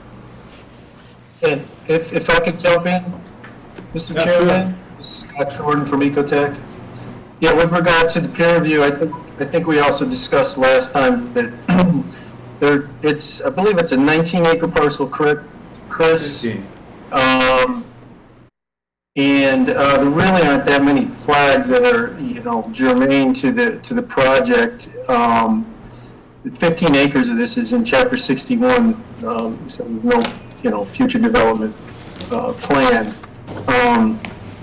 So, there's not that many flags that are within the area of the development, and, I think that, the peer review, we're hoping that we can move this along and not get stalled out by that. And I'm happy to meet anyone out there again and show them the flags at the crossing, and obviously at the toe of the slope at the pond's pretty obvious too, so. Well, Scott, are you saying that it was in Chapter 51 or is in Chapter 51? It is correct, Chris? If you're going to build on it, it has to come No, a out. portion. If it's owner occupied. Yeah, I think he was going to put it in. It caught me off guard with that one, so. Yeah. You can throw that in, but we need a final plan. What we agreed to on the site was a final plan. You guys hadn't perked. You showed us how you were going to go into perk, and that looked good. Yeah. And so we are holding our powder as far as whether we need a peer review or not. And that's, I think, where we're at. Right. Good, Scott? Are we looking to go to the 20th meeting? Right? Yeah. 20th, yes. 20th, continuation to the 20th. Tree cutting is okay? No, we're not approving anything. We're going to get the final plan to take a look at it. Will it be possible to add in the plan or in the notes the number of trees that are planned? That plan that they submitted, it showed all the number of trees. Well, Yeah. near the lakeside. It wasn't every tree, I guess, on the whole property, See, but that's why I think that a final plan would render it pretty clear as to what was happening. Go from there. Yep.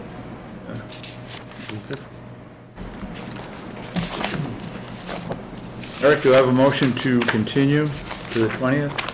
For the record, I cannot vote on this project. Roy, want to give me a motion? Yeah. I was curious, why is Mr. Gaspar recusing himself? I missed 2 meetings, Scott. That was, and I am ineligible to vote. So the next No, meeting. actually, I will that's not be incorrect. here. I will- Yeah.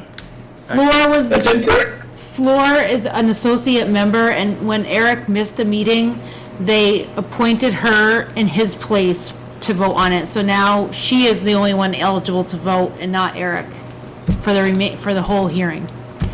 Yeah. That's all. So then, Okay. next meeting I will not be here. Are we still have quorum, right? then? Yes. We do, 1, 2, just, yeah. So we just need 3 votes for the project, so if Roy, Floor, and Ed are here, we're good. Everybody else is here. Yeah. All right? Roy, are you making that motion? No, he said he can't make the motion. Roy? Oh, Roy, I'm sorry. Yeah. Sure, with regards to 36 Champeau Road, DEP file number 300-1194, I make a motion to continue. To June 20th. June 20? To June 20. Yep, thank you. Second. Seconded. Any discussion? Seeing none, all in favor? Roy Bishop in favor. Carsten Stüber in favor. Saint Germain in favor. Ed Goodwin in favor. Okay, Thanks again. Thank you. can we go to? All right, let's do, is Liam on there? Which one do we want to do first? Item 14? Where are we at, number We're 14? skip- Okay, item 14, which is 145 Walker Pond Road. Pat, how you doing? Good evening. Hi, Bob.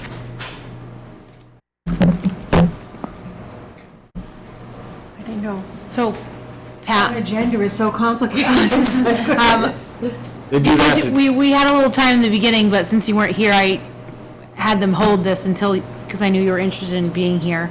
So for those that didn't get to go out on the site, we did visit the site during our site walk, and Pat met us there and explained about her trees. I'm gonna let Lauren kind of lead this one, though. She's. Good. So there were 5 oaks that are proposed to be removed that are within the 25 of the septic. So the property owner is concerned about that impacting the septic and leach field. And then for safety concerns, as there's been fallen branches from the trees. There's also a pine along the property line clustered within a little happy family of other pines that's not doing too well. So the applicant's requesting that that be removed. It's a heavily vegetated site. It's all down slope pretty much after the septic tank. And all trees and vegetation surrounding the property from pretty much every angle. Pat, do you have anything you want to add about that? Yeah, well, I feel like when the septic was put in, it was put in by the previous owner in order to sell the house.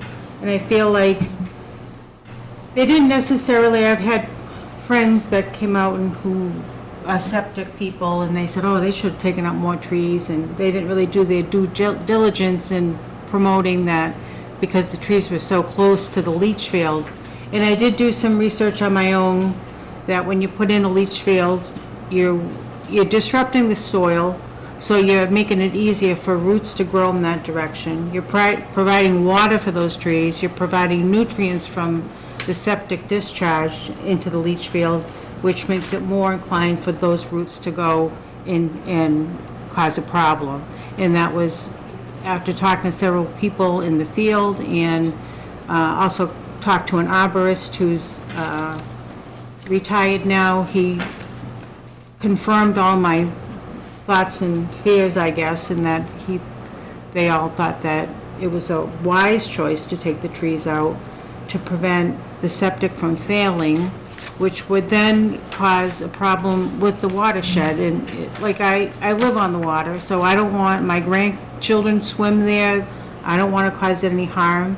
I'm a promoter of conservation. I'll do other things that, if you have concerns about, I can put in some native species or whatever, mountain laurel or whatever I can plant there, whatever would benefit the situation. I just don't want my brand-new septic to have a problem in the next few years. And if the trees fall, they're not healthy trees to begin with, to rip up the leach field when they go down, because their roots are probably growing into there as we speak. So that's my concern, those are my thoughts, and I appreciate your input and your direction. Eric? So, Lauren, I've been looking for a little bit of direction from you here. On site, obviously, the trees themselves, some of those limbs are dead or dying, and they're in decline. But overall, I wouldn't assess them as like danger trees. But I have empathy for the applicant's situation.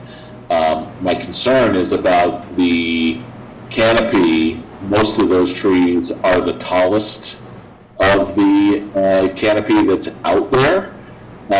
So what can we do here to accommodate, if anything, the applicant's desire to protect their septic and our desire to protect the lake and provide long-term canopy for the shading of the lake? Is there anything we can do here? For this particular site, most of the shading on the lake is all further down, so this is pretty much shading the slope. I understand what you're saying with those. They are definitely some of the most mature trees on that site, and it would be, if down the road any of the trees further down the bank were to be removed, my recommendation would be to plant it with something that would provide a similar value, with that ecological restoration, and then if there's shade to be considered over the water to keep the temperatures cooler.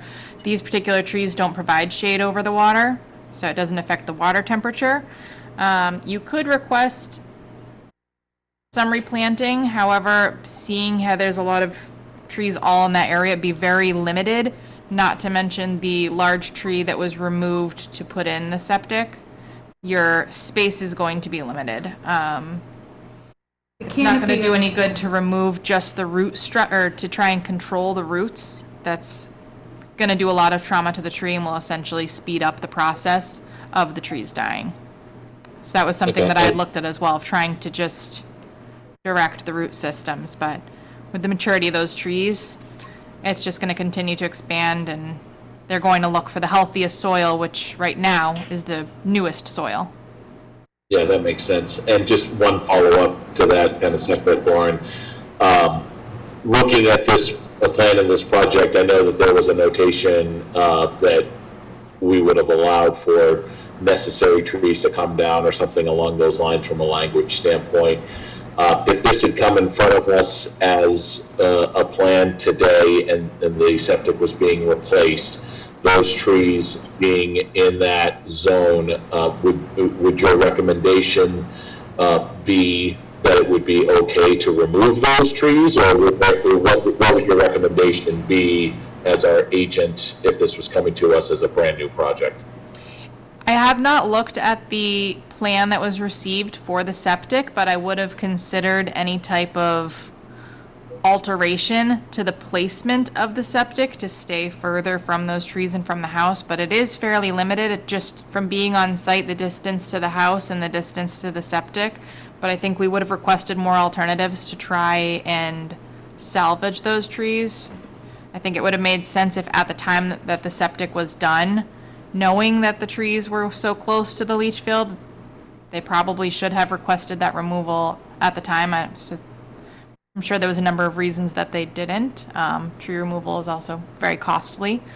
So I think we would have looked for alternatives for septic placement. I believe the well's in the front of the house. It is. So it wouldn't have been able to go in the front, but if it would be able to shift from where, the stump that was already removed, if they were able to shift the septic and leach field further down that way. So I think we would have just looked for some different design methods for placing the septic to try and keep the trees going. Okay. Roy? I'm good. Thanks, Ed. Thank you, Lauren. So, like, for me, the area is, as Lauren said, like, heavily wooded. And even, like, trying, like, when they did the original approval, like, moving it to another location, probably would have, like, take other trees instead of these ones. So, I don't have any concern. Seems to be pretty straightforward. Yeah, my only, just to fill in blanks, we had a perfectly good engineer come to us a year ago to replace the septic system. 2 years ago, was it? It was about 2 years ago. Yeah. Doesn't, Whatever. whichever. And he requested that we Two let him trees. cut down 2 trees. And we did that. And the house is, when was the house built? The 70s, I'm not sure what year, but the So 70s. we've got 30 and 23, 24. We've got 50-plus years on the old septic system. Which was closer to the house. The old leach field Right, was yeah, closer. closer yeah. to the house, and that's why this one was moved down. I have a knee-jerk with regard to vista pruning. People want to see the lake. So they want to cut the trees down between their kitchen window and the lake. I think that there's not an urgency, other than the fact that I would go in and prune those trees. There's a lot of dead limbs. They're not unhealthy trees, they're just unpruned. So that's my 2 cents on it. But Mark Farrell's been an engineer in Sturbridge for a long time. And if he'd felt that they needed additional trees in order to put an adequate system in, I kind of believe he would have told us. So that's where I sit on it. Being on the side of, I probably would disagree that it's like a vista pruning because there are like so many trees like between these ones that are cutting and the it will view of not the lake. affect the Like it's a view. trunk here, it's a trunk here, and it's a trunk here. Everything on beyond that is like, they're actually trees in front of trees. So it doesn't really open up the view at all. My biggest concern is my septic system, to be honest with you. It's just increasing the edge because that area is already without woods. All right? You want to vote on it? Yeah, we're going to vote on it. Eric? Well, we don't need to close the public hearing, correct? Right. Because this isn't a public. This is just a tree removal. Tree removal. All right, well, with regards to the tree removal request at 145 Walker Pond Road, Lauren, before I make this motion, what, if any, additional plantings would you recommend, even if it's just for wildlife, as an alternative to this, just so we don't set the wrong precedent? Generally, I would probably recommend, obviously, native shade-bearing tree, something more mature, not buying it from, a sapling, but maybe possibly 1 gallon size bucket to get it going further down the slope. It'd be finding placement, so you might want to request if that's going to be your motion, you might want to request a landscaping plan with 5 oaks coming down and the pine, 2 or 3 as a replacement, and showing a landscaping plan as to where those will go. My only It would concern with depend on that, the and correct me if I'm wrong, is it is pretty dense at the water's edge. Is there I don't a know place the to even water's put edge. that and have it thrive? So you'd have to look at the property line, which the property line does not go all the way down to the water. There's about 50 feet?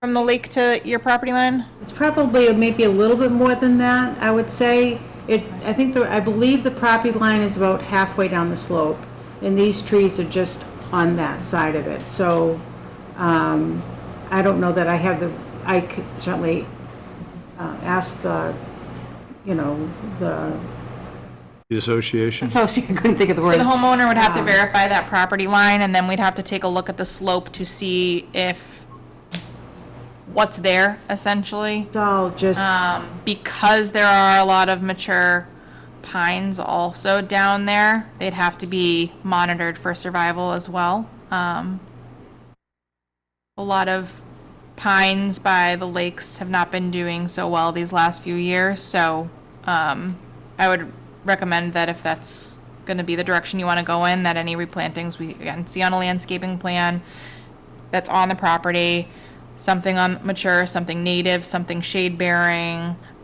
whether that's another oak or maple, spruce, birch, anything of that nature, and then monitoring that to make sure it survives. All right, so this is what I'd like to do. I'd like to make a motion to approve the tree removal request at 145 Walker Pond Road. I'd like to add a condition for 3 replacement plantings to be monitored, approved, and adjusted accordingly by our agent on our behalf. And I'd like to have those monitored for survival for 2 years. Is that necessary? This motion? Is it, yeah. That's the motion. Is that the motion? Is that the motion? That's Is that the the motion. motion? Okay. Yeah, it's a Second? motion. Second?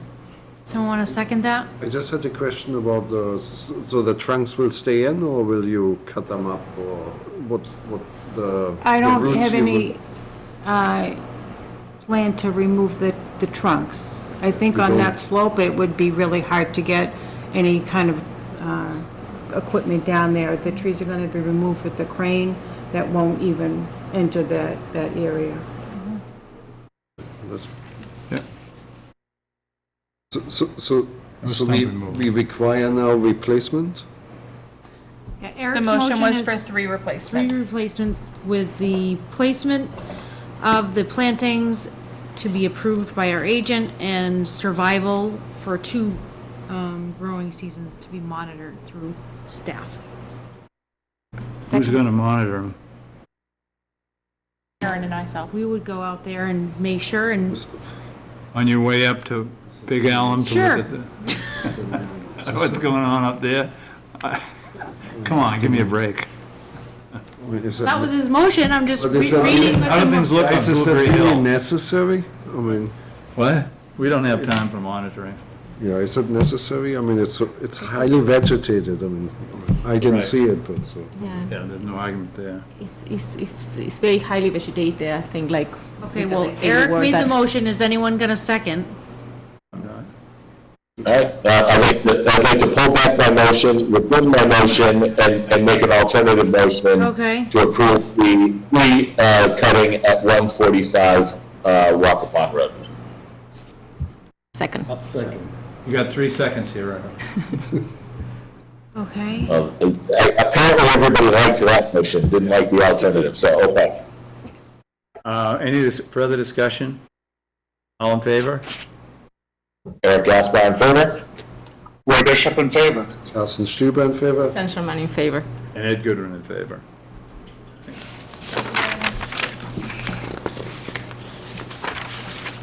all right, 16 is next. 16. 15, oh yeah, 15 we did it. Carson's taking a... Do we want to wait for him, or? Yeah, just give him a minute.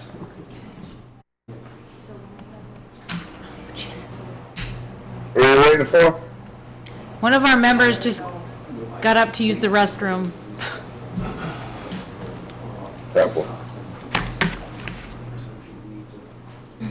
Do we want to vote? Well, I guess we can't. We could. On the salary, the wetland salary thing? That's nothing. Is that a pun? Oh, No. Yeah, we'll issue you a permit. I'll, send it to, do I have your email address? Yes, I'll send it to your email. Yep.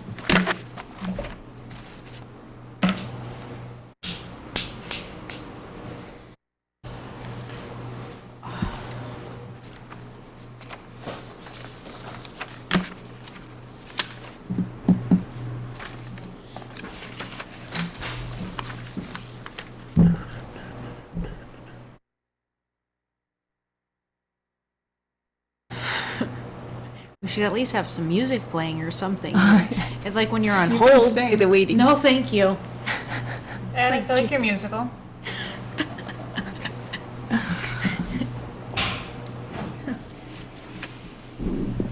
You want to start this off? Yeah. Okay. Well, when he comes back.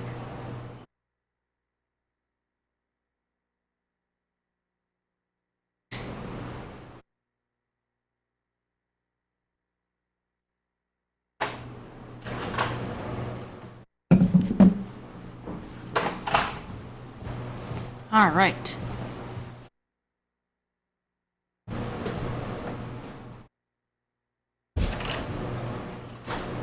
All set? All right, number 16, 51 Bennett's Road, violation discussion.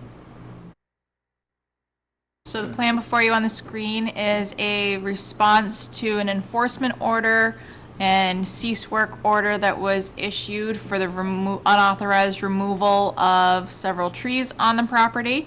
I've requested that the homeowner show the plantings that they intend to replace with species, so you've got the 4 birch and the 4 spruce. There was also some disturbance on the opposite side of the road, between the 200 and 100 foot, some clearing and removal of ledge and grading out. The ledge itself is mostly all rock. There's some exposed root systems of the trees on the top. So we'd like to see some stabilization of that. That being said, we have the homeowner on the call to be able to talk about his plan for remediation. I don't know if everyone's been at the site. I know Ed has. There's also gravel walkway that's been put in. The front yard's been seeded and Loomed and seeded. Yep, loomed and seeded there. And the project itself was for a remodel of an old cottage into a 1.5-story cottage with higher elevation. There are no gutters on the house. It's up to commission to discuss if this is adequate to lift the enforcement order. If the homeowner has anything to add. Ed, would you like to hear from the homeowner? You want to talk first? Which? Yeah, I think the homeowner first, right? Okay. Okay. Liam, do you have anything to add to that? Not really.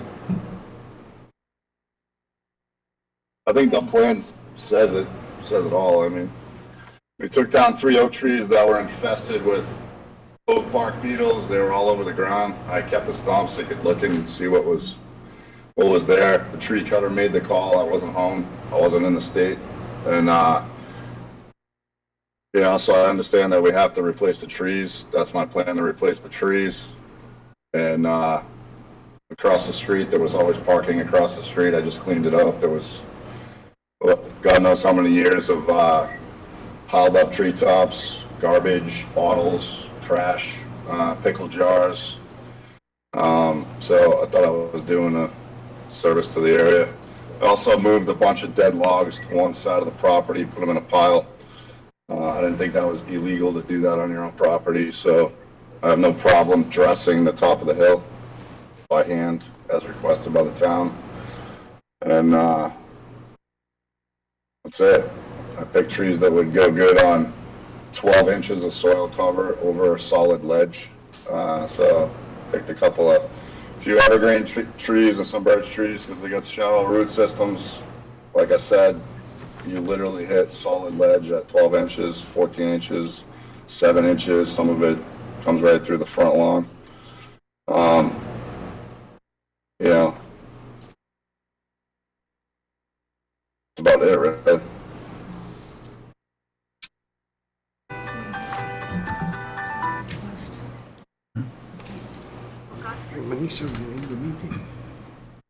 We did have a permit to take trees down. There was a dead hemlock that was leaning over the water.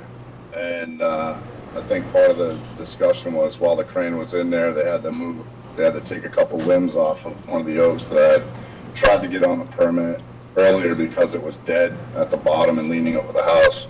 The tree cutter started cutting branches back that were dead, and the tree was infested with oak beetle larvae or oak bark larvae, whatever they are. They're 2 inches long and they're white. And they're all over my front lawn.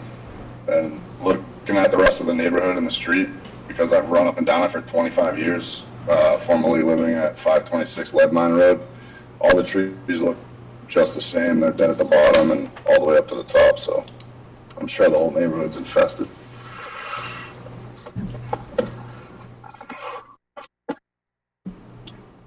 Okay.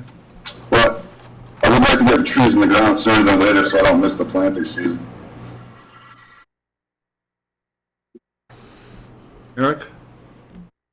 Got anything?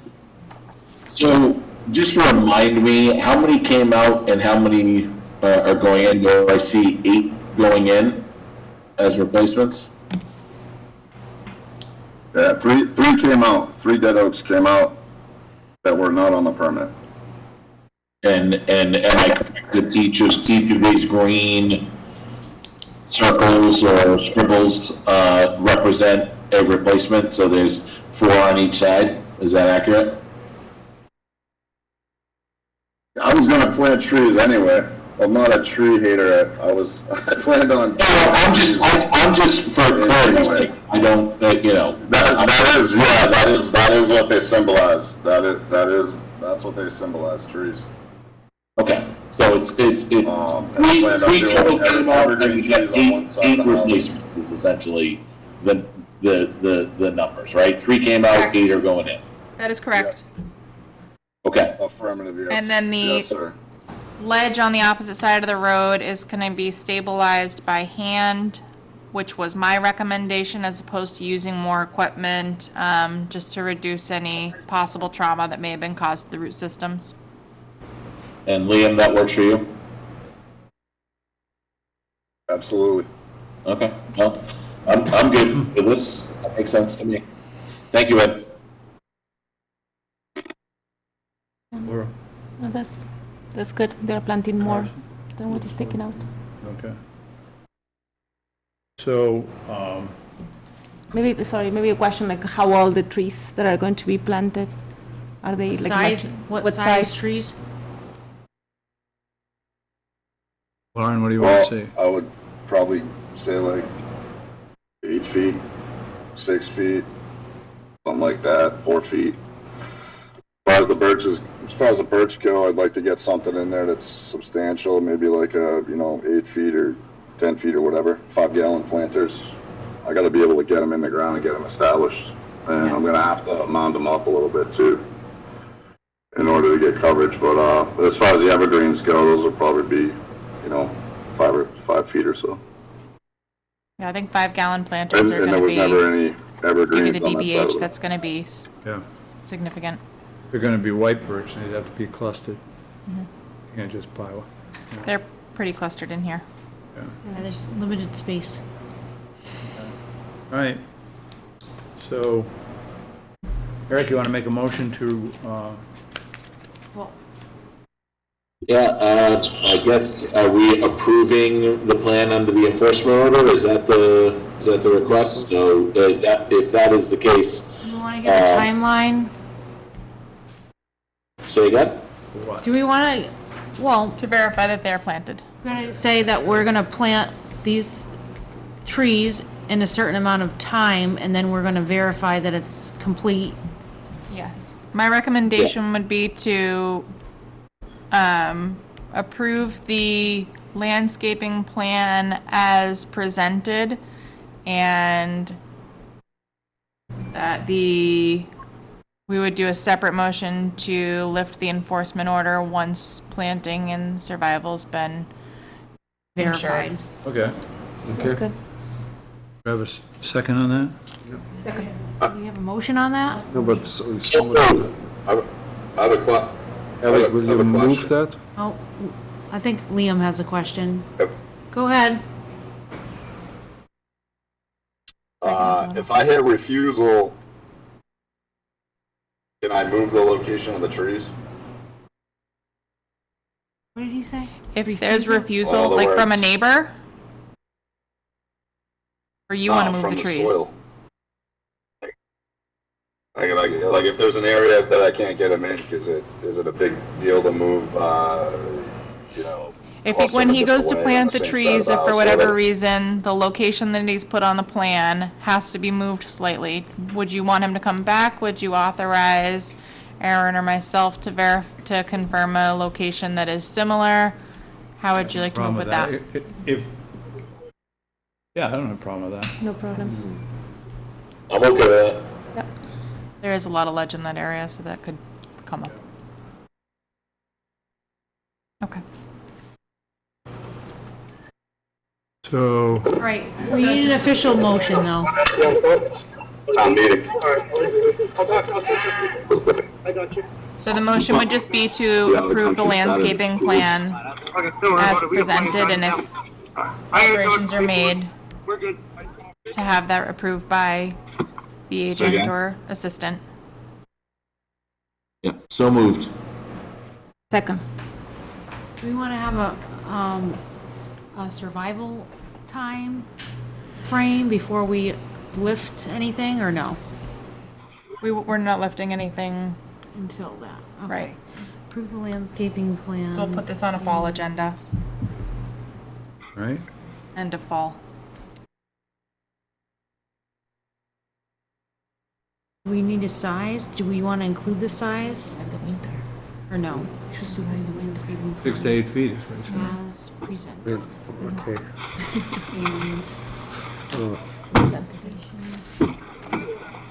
Conditions.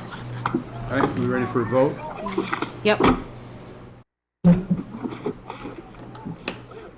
Did you say 6 to 8 feet? 6 to 8 feet. 6 to 8 feet on all trees, If you want to go taller, you can. or just the birch?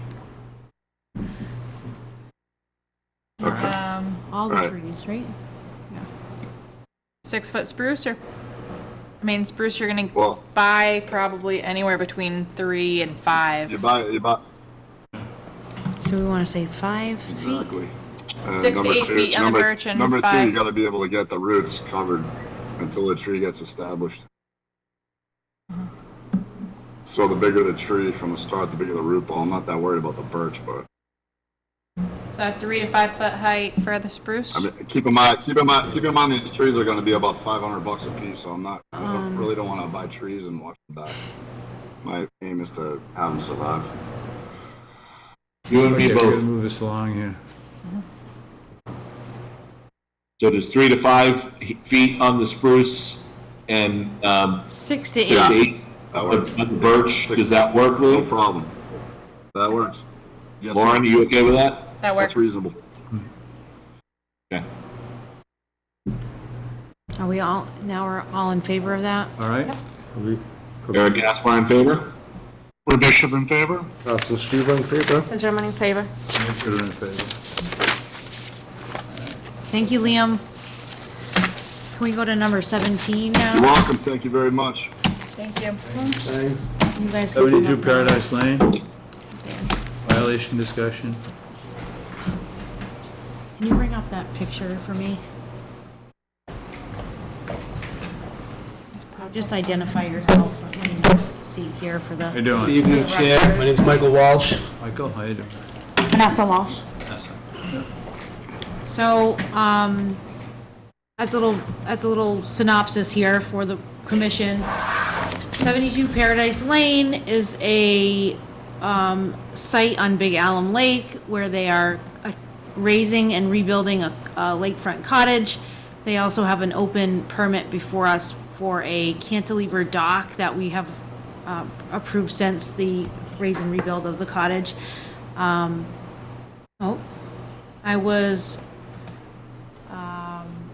We approved some extensive tree removal for the project, if we all remember that one, along the side of the property. So, as part of the order of conditions, before I actually did an inspection for the erosion controls, I wanted to meet the contractor out there to go over all the tree removal. So I met Mr. Walsh and some of his subcontractors or staff. The previous interim agent and we went over every tree that was part of the removal. Unfortunately, after there was some miscommunication or some such, and one of the trees not approved, as you see in this picture, the first stump you're seeing is an ash tree that was approved as part of the removal here.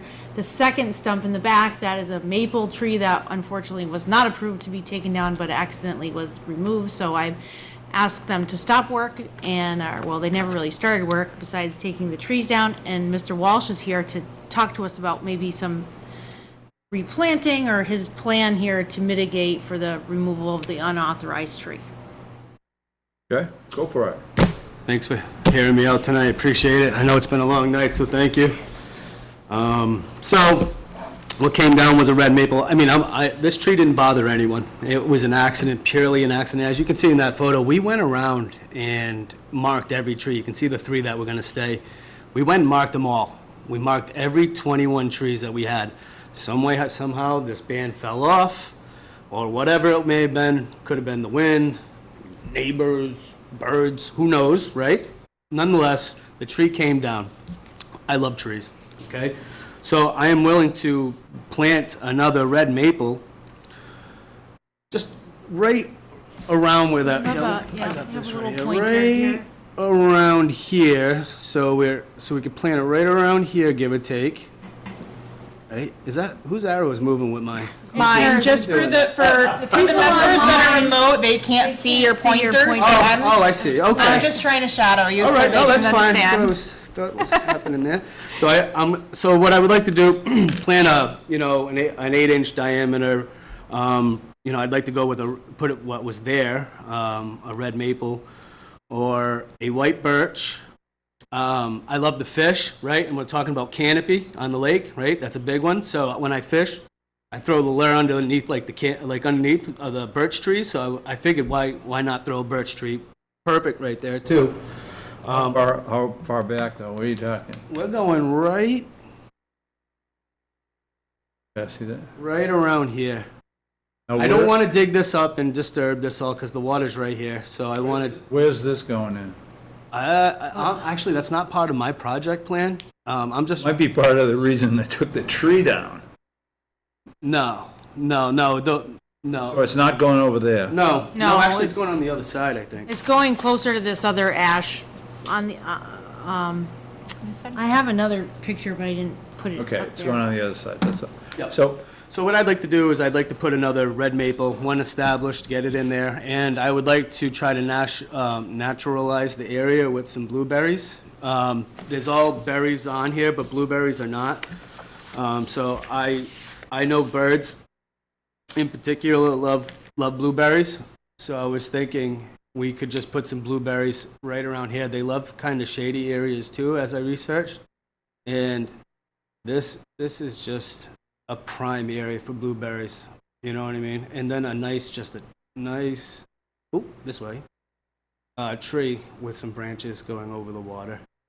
Property owner, as part of the order, that whole area that you're kind of focusing on there is a replanting plan that he has proposed as part of the raise and rebuild that is kind of undetermined right now. It was supposed to be additional plantings around that maple sort of And right now, it's after we right, had some on the space. site plan, there's nothing there right now, but I wouldn't, I mean, if that's what it takes, I'll plant some raspberries, some native bearberries.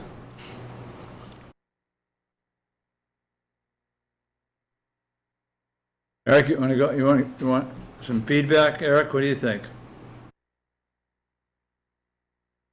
You want to say? So, I'm a little bit at a loss on this one.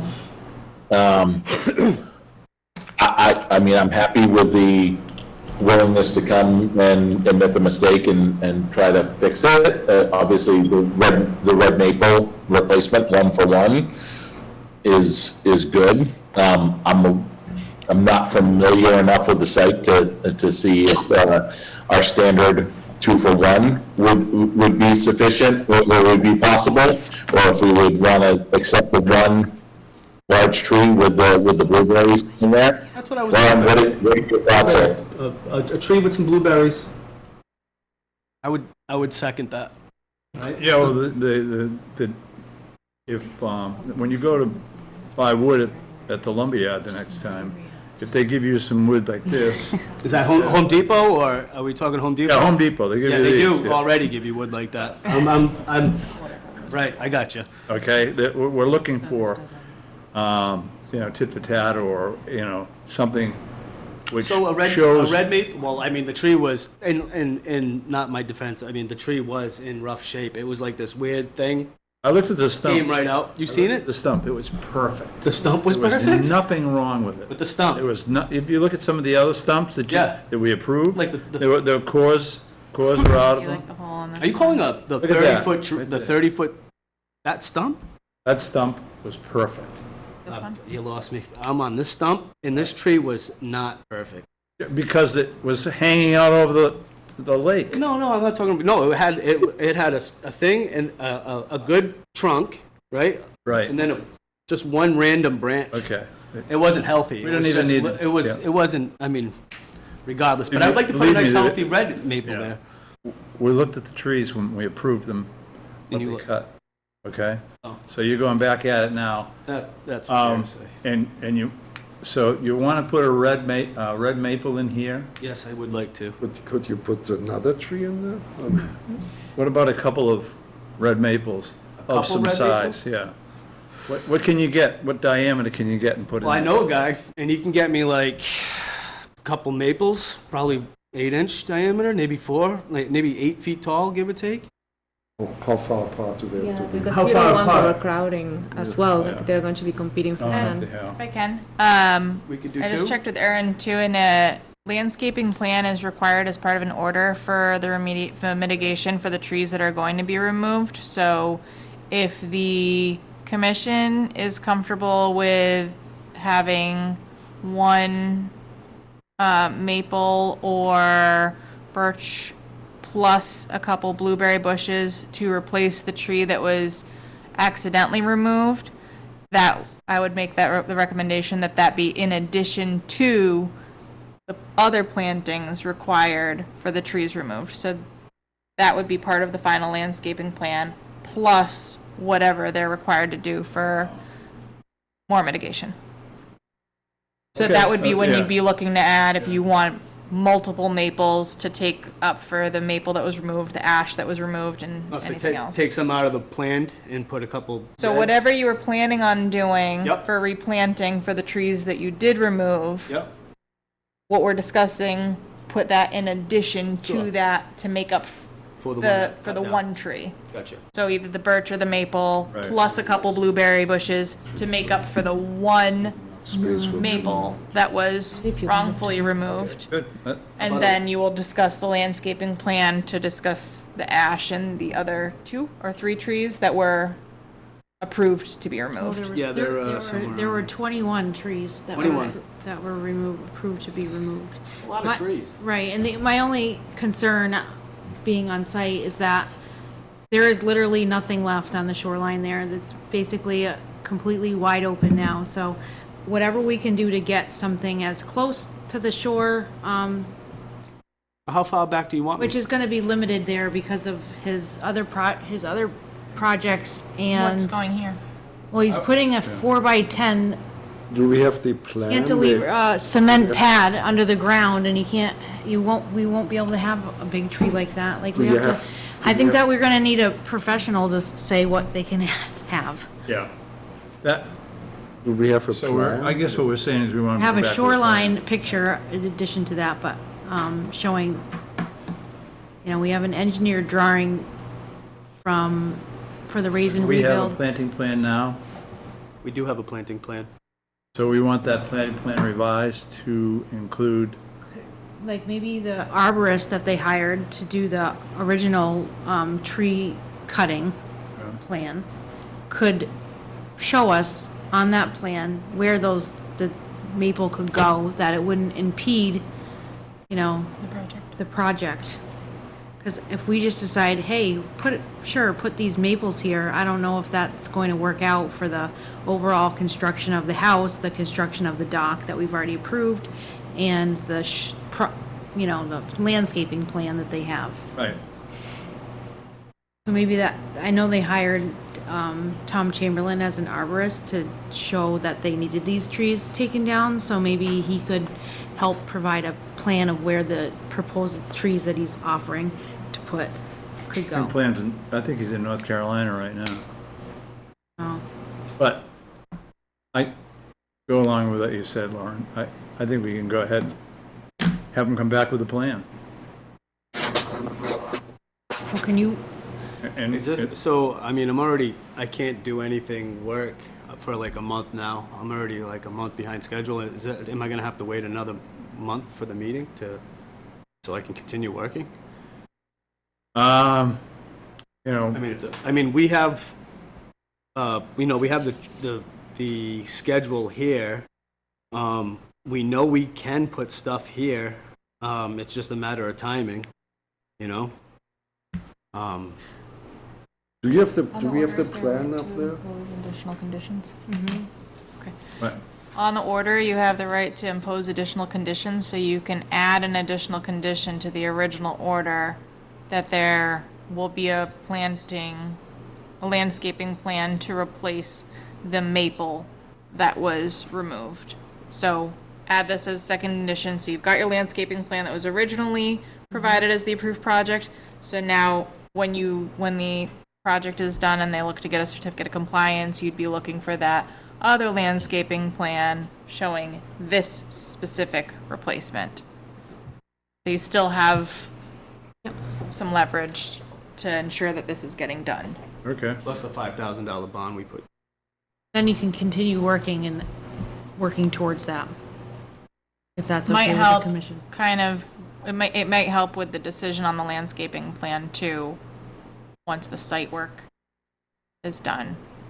There might be something, once you've kind of finished that, there might be some options that you didn't think of that we could plant closer to the shore. I was thinking of weeping willow. Weeping willows hang off shorelines. Those are nice. If you wanted to help the fish, the one to go with would be the clusters. I'm trying of to help white- the biggest white- fish. White birch, Right. as tight to the shoreline as you can, clusters. A cluster.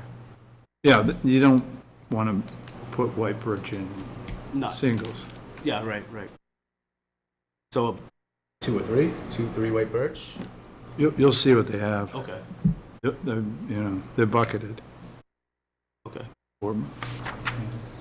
So can we, All right, to so. wrap that up, do we need to make that official with a motion, or we just, I would recommend a motion to add a condition to the order of conditions. Do we have it for the I don't have the DP number in here. For the order of conditions on 72 Paradise Lane, to add an additional condition that a landscaping plan will be provided to mitigate for the loss of the maple, and that work on the site may resume contingent on that added condition being put on the order and to the registry of deeds. Make Okay. sense? That stays with it? so does it- am I amending it? Amending his order? I don't know. We can. Yeah, you're amending the order of For conditions. the record, it's DEP file number 300-1180. Is that for the dock or the raise and rebuild, Eric? Oh, goodness gracious. That is for the cantilever dock. Okay, Do I well, need to rebuild one? probably, I guess it could be on either, but I'd prefer if it was on the raise and rebuild. All right, hold please. Gotta be on the rate, you know. We can put that down, find that out.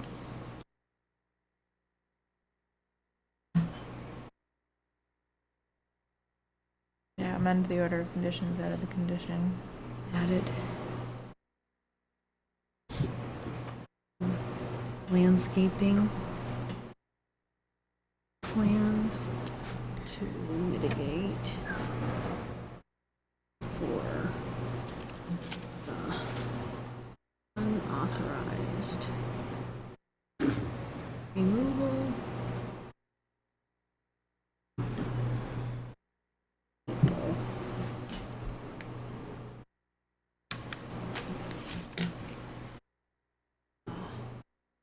See, shall.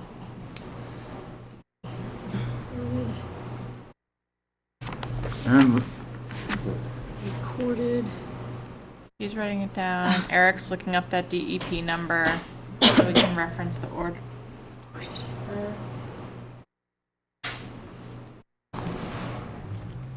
Trying to find the meeting it was on. I All the can way look- back to 2022. oh, Ted, how you doing?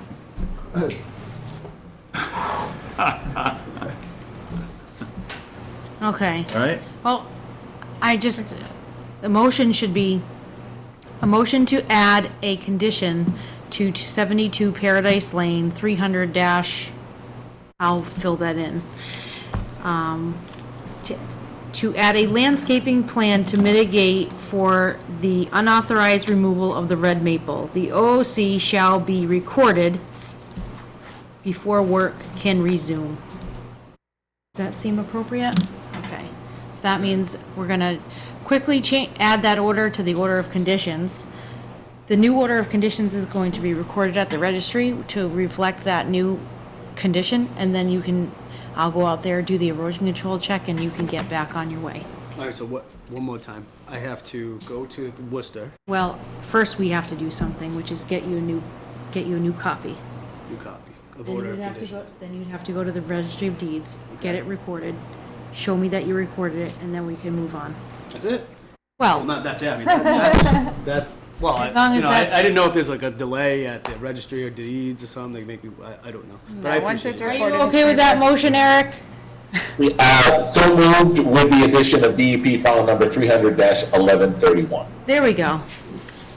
Great, thanks, Eric. Second? Second. Carson, second. All in favor? Eric Alfaro in favor? Roy Bishop in favor? Carsten Stuber in favor. San Sherman in favor. Ed Goodwin in favor. You are all set. I will be in touch. Thank you, thanks. you. Good luck. No more cows. I couldn't believe it, my favorite tree. That one. Oh, I need that too. That was your bass tree. Thank you guys, I really appreciate it. What do we got? We just have number 18, and then like a report from our agent quickly. Okay, wetland fund. 18 is every year we use a certain amount of money out of our wetland fund as the assistant salary here. I did not have the number because our finance director was on a vacation, so I have the number for you. So the motion is to use $7,564 out of the Wetlands Protection Act fund for the salary of the assistant for fiscal year '25. Now, this is coming So from where? moved. From Robin? Is the number Yeah, come from Barbara Berry? from Barbara? Okay. Yeah. All And right. after you vote on it, then I have to bring it to the Board of Selectmen for a vote as well before the fiscal year. All right. Okay. So moved? Second. Any discussion? Seeing none, all in favor? Eric Gaspar. Roy? Roy Bishop in favor. Russell Yep, Roy Bishop Schubert. in favor. Ed Goodwin in favor. Saint Germain in favor. All right, so that's done. What else? The only thing I believe we have left, which is, I guess we'll call it under new business, is, I didn't have the agent report on there last time because we were without an agent. Now we have an agent, and there's just a couple things that we wanted to kind of go over quickly, and I'll let Lauren take that. Go for it. Fantastic. Firstly, it's nice to finally meet all of you, and Roy, I look forward to meeting you in person. Eric, I'm glad I got to meet you the other day. I look forward to working with you guys going forward. For our next meeting on the 20th, there is an executive session that needs to be held on an ongoing issue. The request is, if possible, to hold the meeting at 5:30 instead of 6, so we can have the executive session, get it over with, get town council here, and then continue on with the rest of the meeting and the hearings. Obviously, we can't really determine a time for the end of the meeting, so I think if everyone can attend, or I know, Karsten, you said you're not going to be at the meeting on the 20th, but if we have a quorum to attend the executive session, It's going to be a really everyone won't be exciting here either. executive session. I know. But it'll be a lot easier to give town council a definite time and be able to Okay. kind of Great. seclude this room for the executive session. I think all in all, it makes more sense to, Good. if possible, I'd like to do that. No Is problem. everyone available? Roy and Eric? Yep, that works for me. Calendar. Right? Absolutely.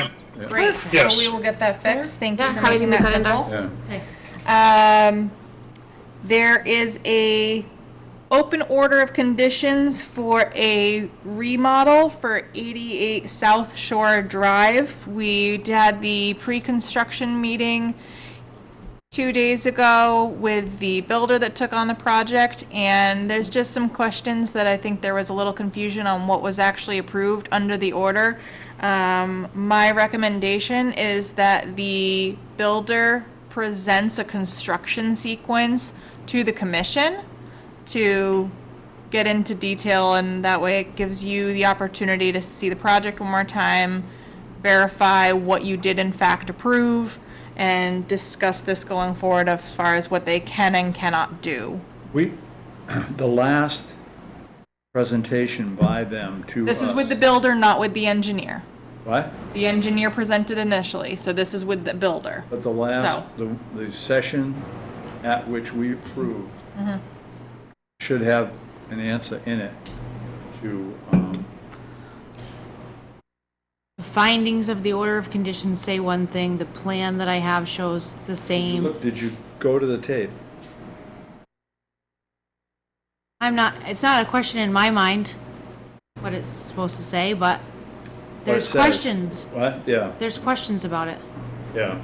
It gives the opportunity for the builder to ask you all questions as they weren't part of the initial presentation. In mine's experience, sometimes the engineer presents one thing, then when the builder gets to the site, they have a completely different Yeah. concept or sequence of events in mind. Also, sometimes what they originally planned, they, go to get the building permit, and certain things need to be done that may or may not have been anticipated during the original plan, so this might end up being an amendment to the order. I don't know, but I think a good first step would be to have them present a construction sequence to you all. They still have to get their permit for the well anyway, so this wouldn't be holding up the project at this point. But inviting them on the 20th to present that plan, and that way everyone's on the same page, there's no surprises at the end. Eric, what do you think? I'm okay with it. Can we just make sure that they review the meeting video? As you said, go to the tape. It looks like that was January 4th and January 25th. January 25th is when we took the vote to pass it. It was concisely discussed. Well, are we talking about the amendment, Eric, or the original? Well, the approval for the project, there was a subsequent amendment. Yeah. Right. So the plan has had 11 revisions. All you have to do is go to the last. You're having. Not the amendment, you're talking I want to say the original, I need to see what meeting the original order of conditions was approved, not the amendment. I see The final January plan on hand 25th, doesn't according show to the minutes. vertical. So Oh, it the doesn't amendment show was January down or up. 25th, you're right, I'm Yeah. sorry. The amendment covered only geothermal wells and the drinking water well. It had nothing to do with the construction of the house. I need to go back now and find the original order of condition approval video Okay. for you. Well, could you, I guess the only comment that I would have, just to move this along, is if you could find it and provide us Sure, the meeting, so we can go back and review and make sure that the builder is also provided that same information so they Sure. can review, so we have a productive conversation. Yes. We can do that. Okay, so we will get that on the agenda for the next meeting on the 20th. Another issue I'm bringing up, we discussed with Glenn the project on Mount Dan Road. And for that particular project, that the homeowner needs to address the concerns from the unauthorized work that was done on the road, because now he's essentially responsible for that problem. Which just, driving down in that area, there's a lot of concerning areas where there's a lot of silt going into the lake from different areas. What we're seeing on this site, we're seeing it on several other sites. And this, especially since they're trying to get approval for a project, fixing this is I think should absolutely be part of the project. And it is on their property, but that also leads to holding the other property owners responsible for it.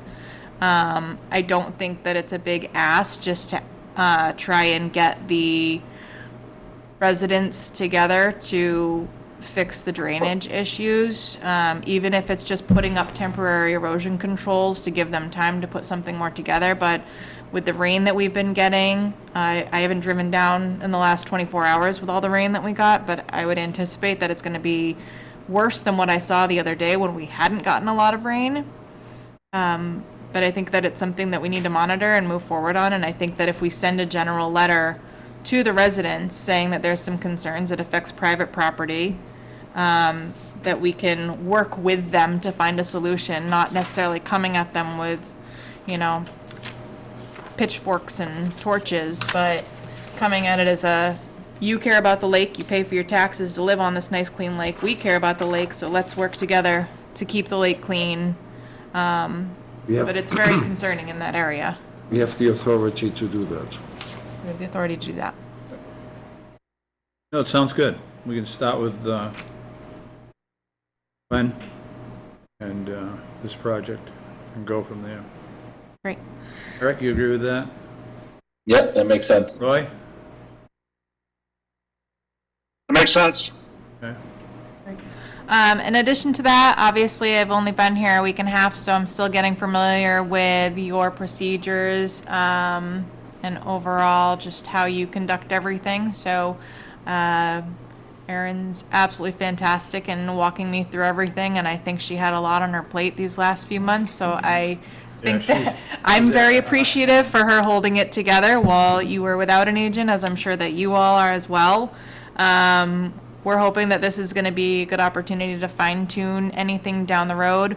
Once I get more comfortable with everything, I would really love to have a conversation with you all as far as any goals that this commission has going forward, not necessarily for projects on hand, but anything that you'd be looking to achieve. If there's any,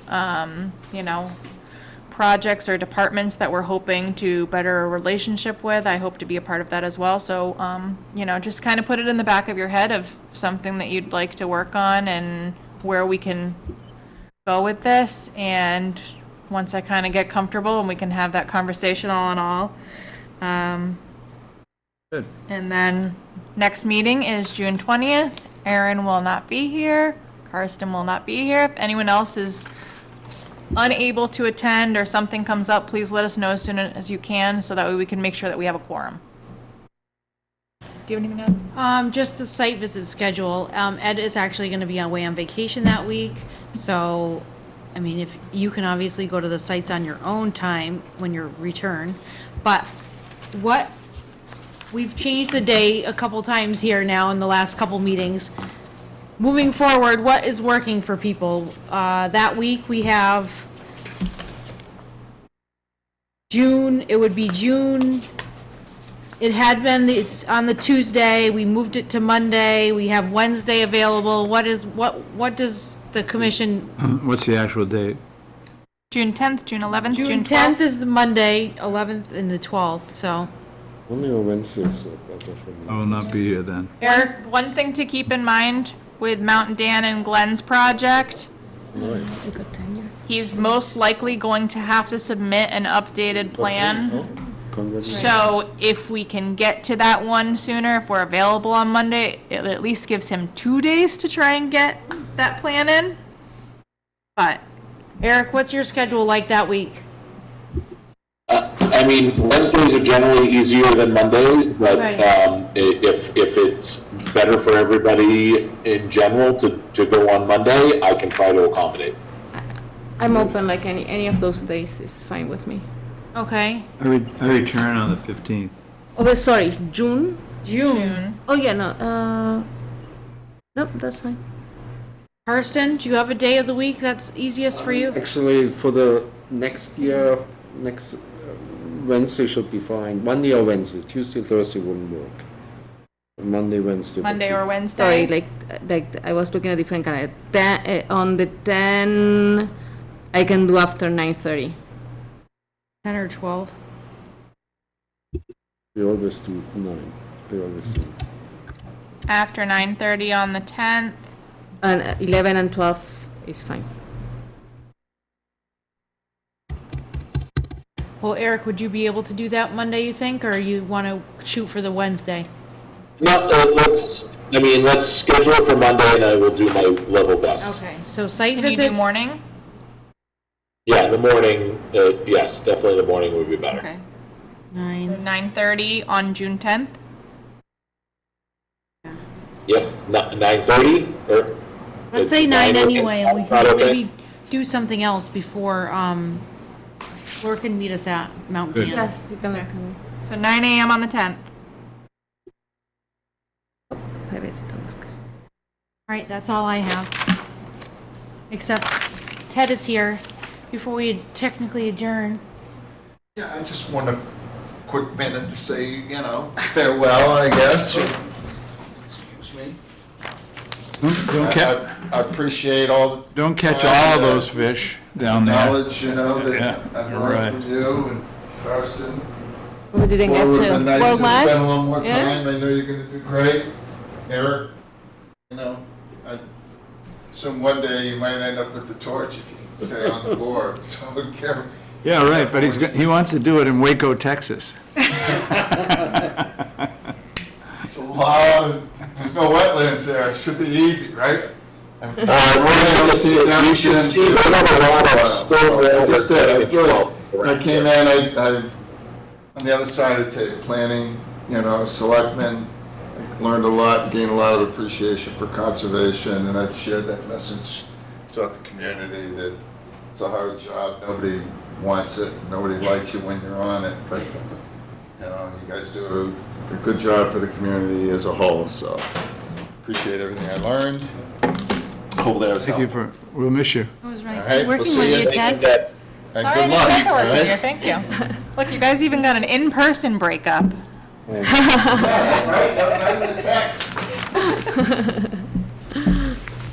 All right, now we just need the motion. Motion to adjourn. Well, before the motion comes, I think I may have found the approval for 88 South Shore Drive was on the minutes of November 17th, 2022. November 17th, 2022. Wow. That was when it was approved originally. So that might We'll look help. at the video tomorrow, Got it. Lauren and I. Got it. I'll provide popcorn and beer. Sounds good. All right, Carol can sorry. make me those bruschetta, huh? Oh, yeah. Motion to adjourn. Second. In favor? Favor. Eric Gaspar. Night. Night, Roy. Good night. See ya. We'll see you guys. 8:45. Look at who the winner is. You won? How long I was, You sorry. won. Tequila for that.